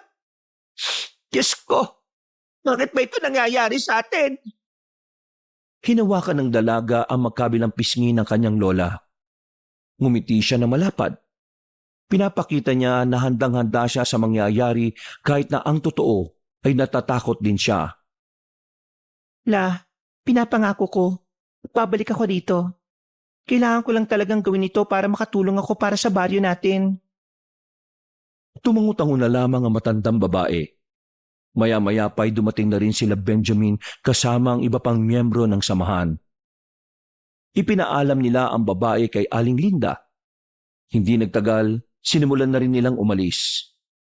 Makalipas lang ang kalahating oras, nakita na rin ni Anita ang daanan patungo sa sinasabi niyang baryo. Pinangunahan ni Mang Pepe ang paglalakad. Itinuro naman agad ng dalaga kung nasaan ang tamang daan. Maraan silang kumilos nang makita na nga nila ang baryo ng mga aswang. Wala pang nangyayari. Ramdam na ni Anita ang tensyon. Ihandaan niyo ang mga pana ninyo. Unang atake natin ay mga palaso. Pag naubos, haharapin na natin sila. Kanya-kanyang hugot ng palaso ang mga manunugis. Sumabay na rin sa mga yon si Anita. Pinilit niyang ibanat ang lagayan ng palaso. Itinutok sa isang aswang na medyo malapit. Pagsenyas ni Mang Pepe, sa kanila binitiwan ng palaso. Tumama ang lahat ng palaso ng mga manunugis. Maliban na lamang kay Anita na hindi man lang umabot sa inaasinta niya. Pero hindi siya tumigil hanggat hindi siya nakakatama. Bumunot lang siya ng bumunot. Maya-maya pa, nakasapul na rin siya. Dahil dito, mas lalo siyang ginanahan. Tila tumaas ang kanyang moral. Pakiramdam niya ay isa na siyang ganap na gaya ni Benjamin at David na isang manunugis. Lapit na! Paano ako? Sasamahan kita. Ayi! Nung ayi, sira ulo. Nagsimula ng tumungo ang mga manunugis sa loob ng baryo. Kagaya ng kanilang inaasahan, hindi na mabilang kung ilang aswang ang naroroon. Kahit si Mang Pepe, nahihiwagaan din kung papaanong dumami ng ganun ang mga kalaban nila. At kung papaanong hindi nila natuklasan agad ang lugar na yon. Ganun pa man, pumalag ang mga manunugis kahit mas lamang sa bilang ang mga aswang. Wala silang ipinakitang takot. Kampante sila na kakayanin nila ang mga yon dahil na rin sa kanilang pambihirang kahusayan. Samantala, nakatago lang sa gilid si Anita at Benjamin habang pasimpleng pinapana ang mga aswang. Mag-iingat ka ha. Baka matamaan mo yung mga kakampi natin. Kaya nga ako nahihirapan kasi labo-labo na eh. Teka, wala bang makakalapit na aswang dito sa atin? Huwag mong intindihin yun. Ako na ang bahalang magbantay. Bakit mo ba kasi ako sinasamahan? Ayaw mo ba? Gusto. Hindi ko kaya mag-isa eh. Yun naman pala eh. Dami mo pang dinadaldal. Sa pagpapatuloy ng labanan, ay dihado na ang mga aswang. Wala pang nababawas sa hanay ng mga manunugis. Samantalang sa mga aswang ay halos nangangalahati na. Isa sa naging kalamangan nila ay ang mga pangkaraniwang aswang lang ang naroroon. Lipat tayo ng pwesto. Ha? Anong ha? Bingi ka ba? Lipat tayo ng pwesto. Nagmamadaling tumayo ang babae. Tumakbo sila papunta sa kabilang gilid ng baryo. Kakaunti na lang ang palaso ni Anita. Pero dadalawang aswang pa lang ang natatamaan niya. Ang ibang palaso ay kung saan-saan pa napupunta. Gamitin mo yung tinuro ko sa'yo kanina. Pambira ka naman, oh. Ang sakit na ng braso ko eh. Hindi ka pwedeng sumabak sa ganito kung mas marami ka pang reklamo kaysa napatay na aswang. Ang ingay mo kasi eh. Manahimik ka para makafocus ako. Nanahimik na ang binata ng mga sandaling yon. Itinoon na lamang din ng dalaga ang kanyang atensyon sa mga aswang. Pero kalaunan, naubusan na rin siya ng palaso. Sa kasamaang palad, wala na siyang tinamaan. Mabuti na lamang ay nakakalamang na sa laban ng mga kasama niya. Ano lang gagawin ko? Wala na akong palaso. Eh di umuwi ka na. Ha? Wala ka nang gagawin dito eh. Umuwi ka na. Ihatid na kita. Tara na. Seryoso ka ba? Oo, mapapahama ka lang dito. Kapag nakita ka pa ng mga aswang eh, baka ikaw pa unahin nila. Tara na. Kaya na nila yung mga yan. Hinawakan na siya ni Benjamin sa kamay at hinila na siya paalis sa lugar. Pero hindi pa man sila nakakalayo, bigla na lang may humarang sa kanila. Nanlaki ang mga mata ni Benjamin. Kahit yun ang unang pagkakataon na nakaharap niya ang matandang aswang, malakas ang kutob niya na yun ang pinuno ng baryo ng mga aswang. Mukhang bawi na yata kayo, iho, ha? Sino ka? Aswang ka rin no? Bakit bang hilig niyong humarang sa daan? Anita, huwag ka magsalita. Yan ang pinuno ng mga aswang. Pinuno? Kusang nagtindigan ng balahibo ng dalaga na mapagtanto yun. Nagtago siya kaagad sa likuran ni Benji. Nanlalamig ang kanyang palad dahil sa takot. Tuwang-tuwa siguro ang mga kasamaan mo dahil pinagpapapaslang lang nila mga walang kwentang kalahi ko. Pero alam mo ba kung anong kakaiba sa nangyayari ngayon? May gagamitin ako para bumagsak ang mga manunugis. Anong binabalak mo? Gusto mo malaman? Nabigla na lamang si Benji nang biglang tumalon ng mataas si Mang Efren. Napunta ito sa likuran nila. Walang kahirap-hirap na hinablot ang babaeng si Anita. Pagkatapos, sinipaan nito ng malakas si Benjamin. Tumilapon ng lalaki. Si Anita naman ay sinuntok na matanda sa sikmura na agad din namang nawala ng malay. Ito ang plano ko. Ang papiliin kayo sa tatlo. Susubukan pa sanang habulin ni Benjamin si Mang Efren pero inilabas na nito ang malapad na pakpak at agad na umalis. Dala-dala ang babaeng si Anita na walang kaalam-alam sa mga nangyayari. Nagising na lamang siya nang marinig na niya ang tinig ng kanyang lola at ang kanyang kapatid. Pagtingin niya sa gilid, nakita niyang nakagapos ang bata at matandang babae sa haligi. Nitoy, Lola! Sino? Bakit kayo nakagapos? Ikaw rin, Ti. Ano nangyari? Nakagapos ka rin. Ano mangyayari sa atin? Pinagsama-sama ko na kayong tatlo sa mismong bahay ninyo. Huwag kayong mag-alala. Maya-maya lang, may darating na rin dito para iligtas kayo. Ang kaso nga lang, kailangan nilang mamili sa inyong tatlo kung sino lang ang pwedeng iligtas. O pwede rin namang buhay ninyo kapalit ng buhay nila. Ano rito? Wala kami kinalaman sa alitan ninyo. Oops! Huwag kang ganyan. Nakita kita kanina na may hawak ang pala. 2 nga lang ang tinamaan mo. Tapos, naubos na yung palaso mo nang wala kang napala. Kung sino ka man, nagmamakawa ko sa inyo na huwag nyo na kaming idamay pa. Mga simpleng tao lang naman kami.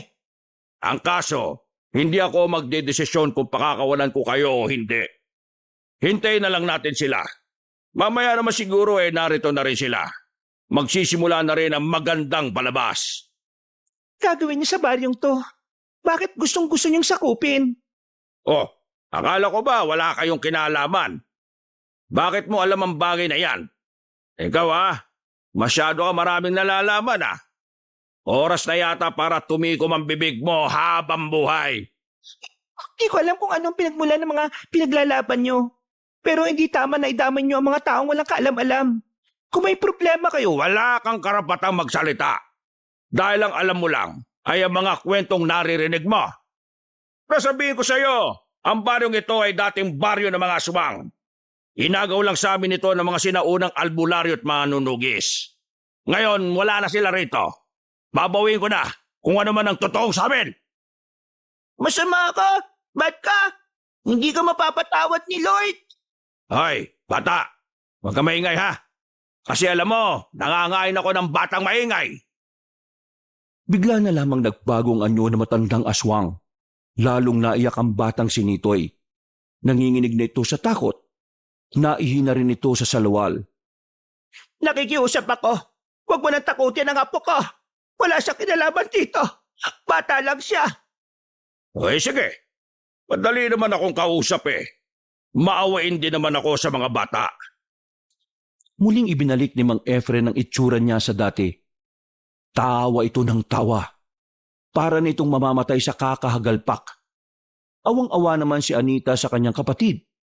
Nagsarado ang kanyang mga kamao. Napaksama mo. Maraming salamat sa papuri, Iha. Ang mga ganyang salita ay mas lalong nakakapagpagana sa kalooban ko. Biglang napalingon si Mang Efren nang maramdaman itong may mga dumating sa labas.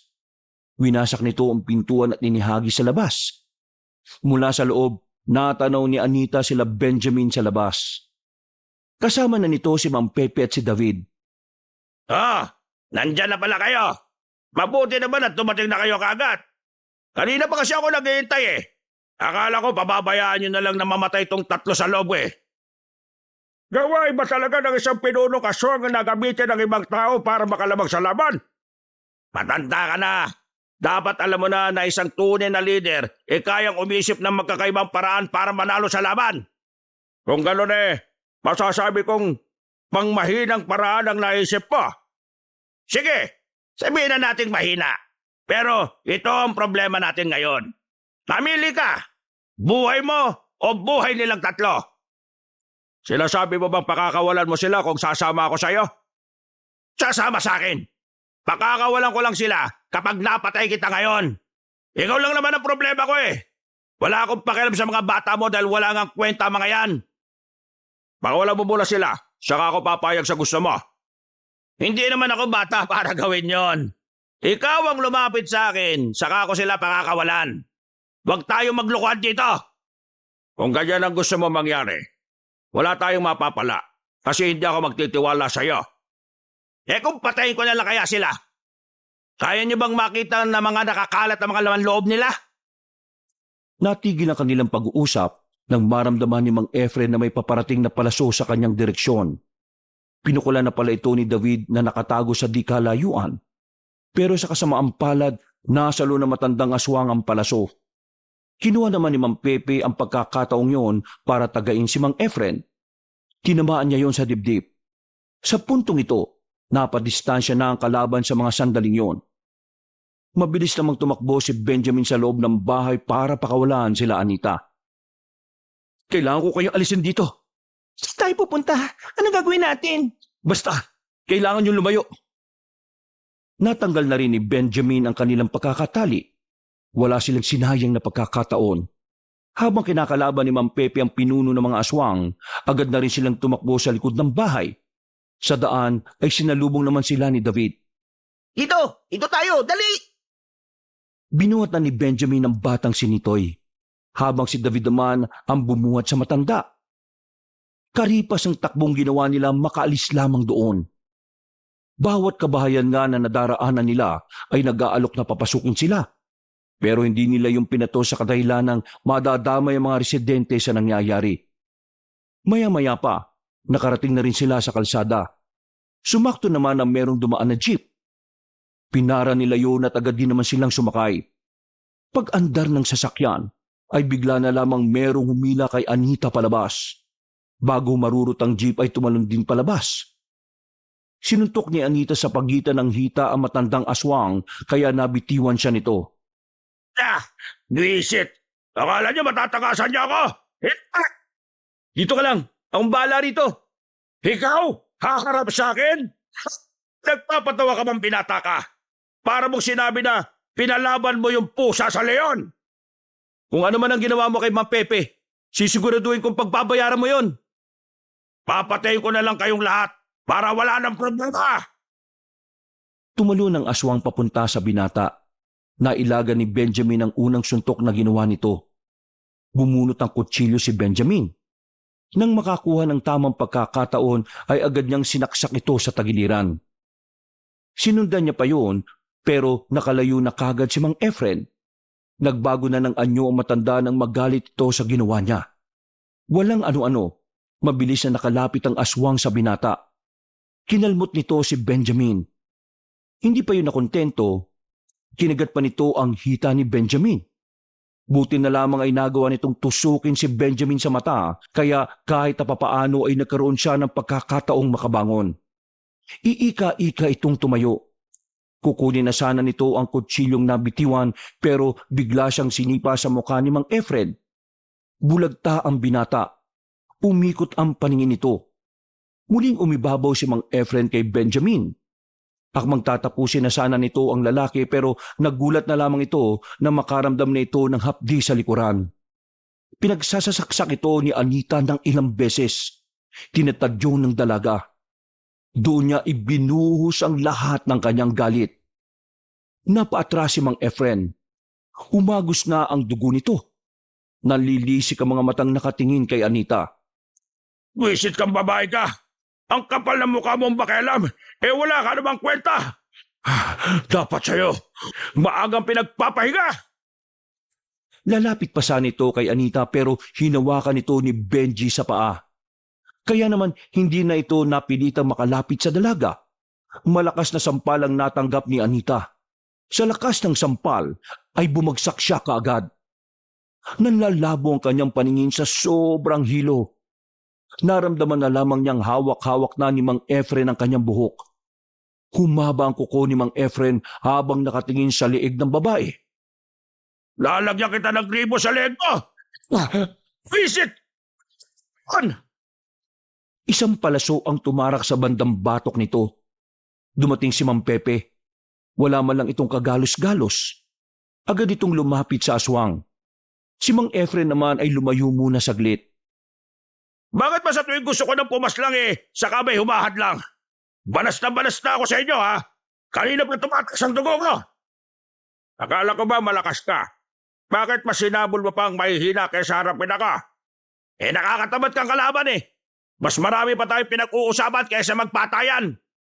Kung patayan ang gusto mo, pwede naman natin ituloy ngayon. Binunot na ng matandang albularyo ang mahaba nitong itak na kinakalawang na ang patalim. Umorma na si Mang Pepe. Napangiti na lamang si Benjamin nang makita yon. Alam kasi ng binata na kapag gano'n na ang tindig ni Mang Pepe, seryosong-seryoso na ito sa laban.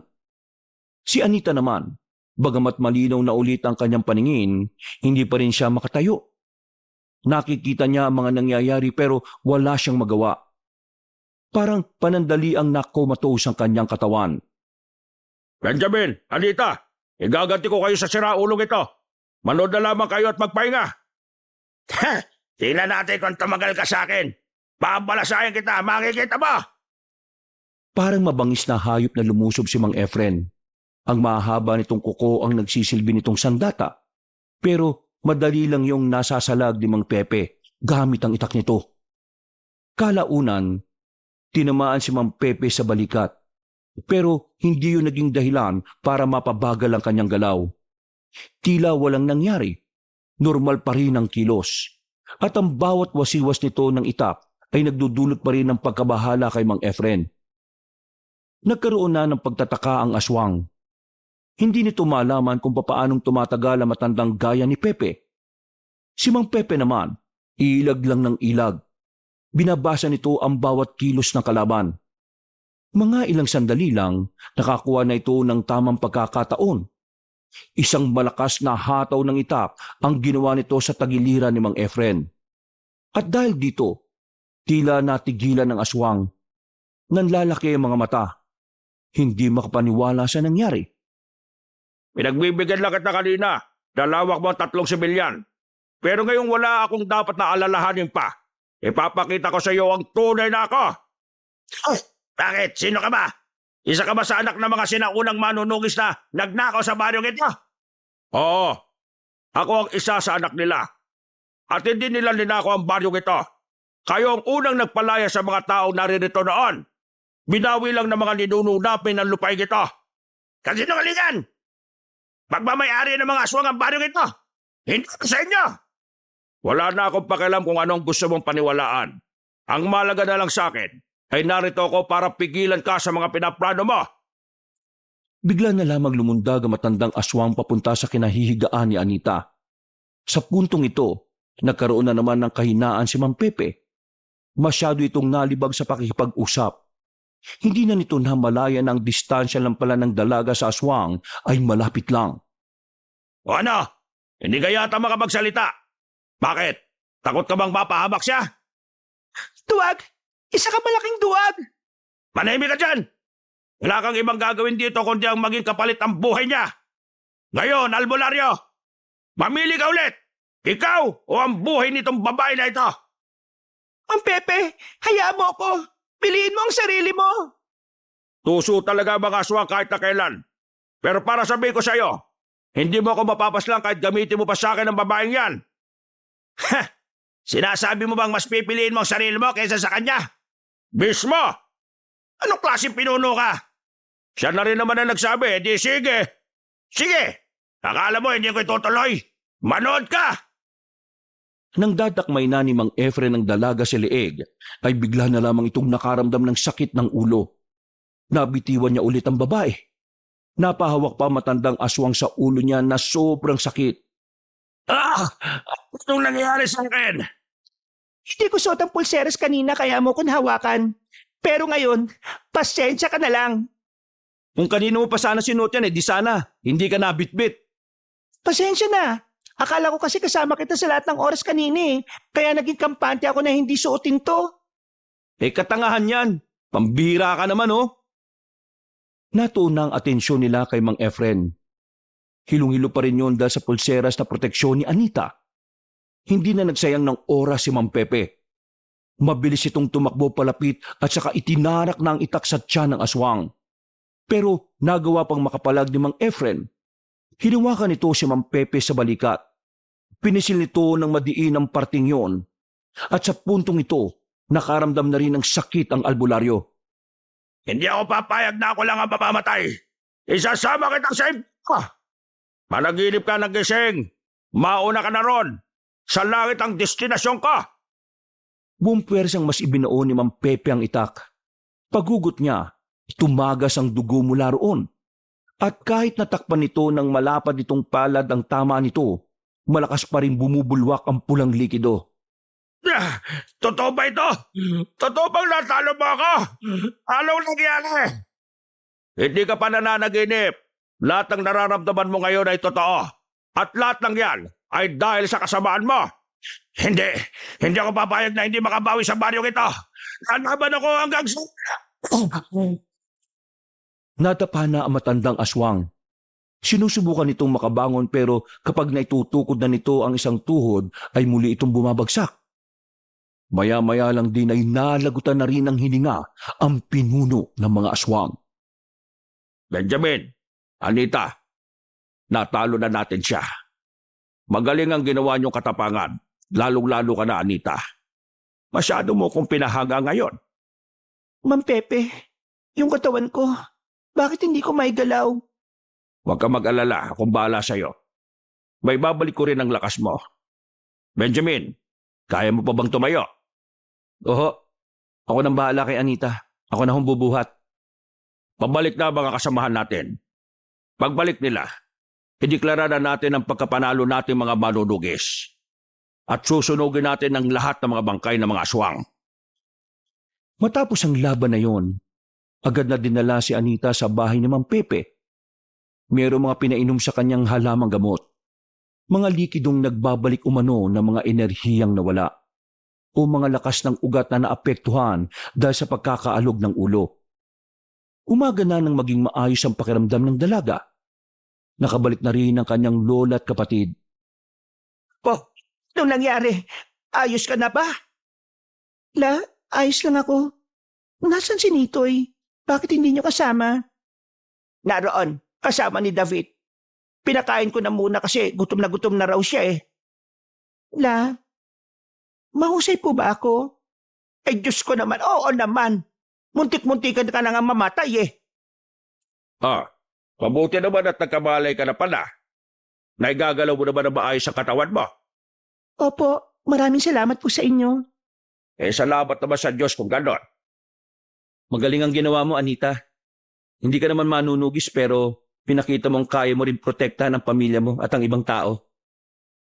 Napangiti na lamang na malapad ang babae. Tinulungan na lamang siya makabangon ni Benjamin at saka sabay na rin silang lumabas para mag-agahan.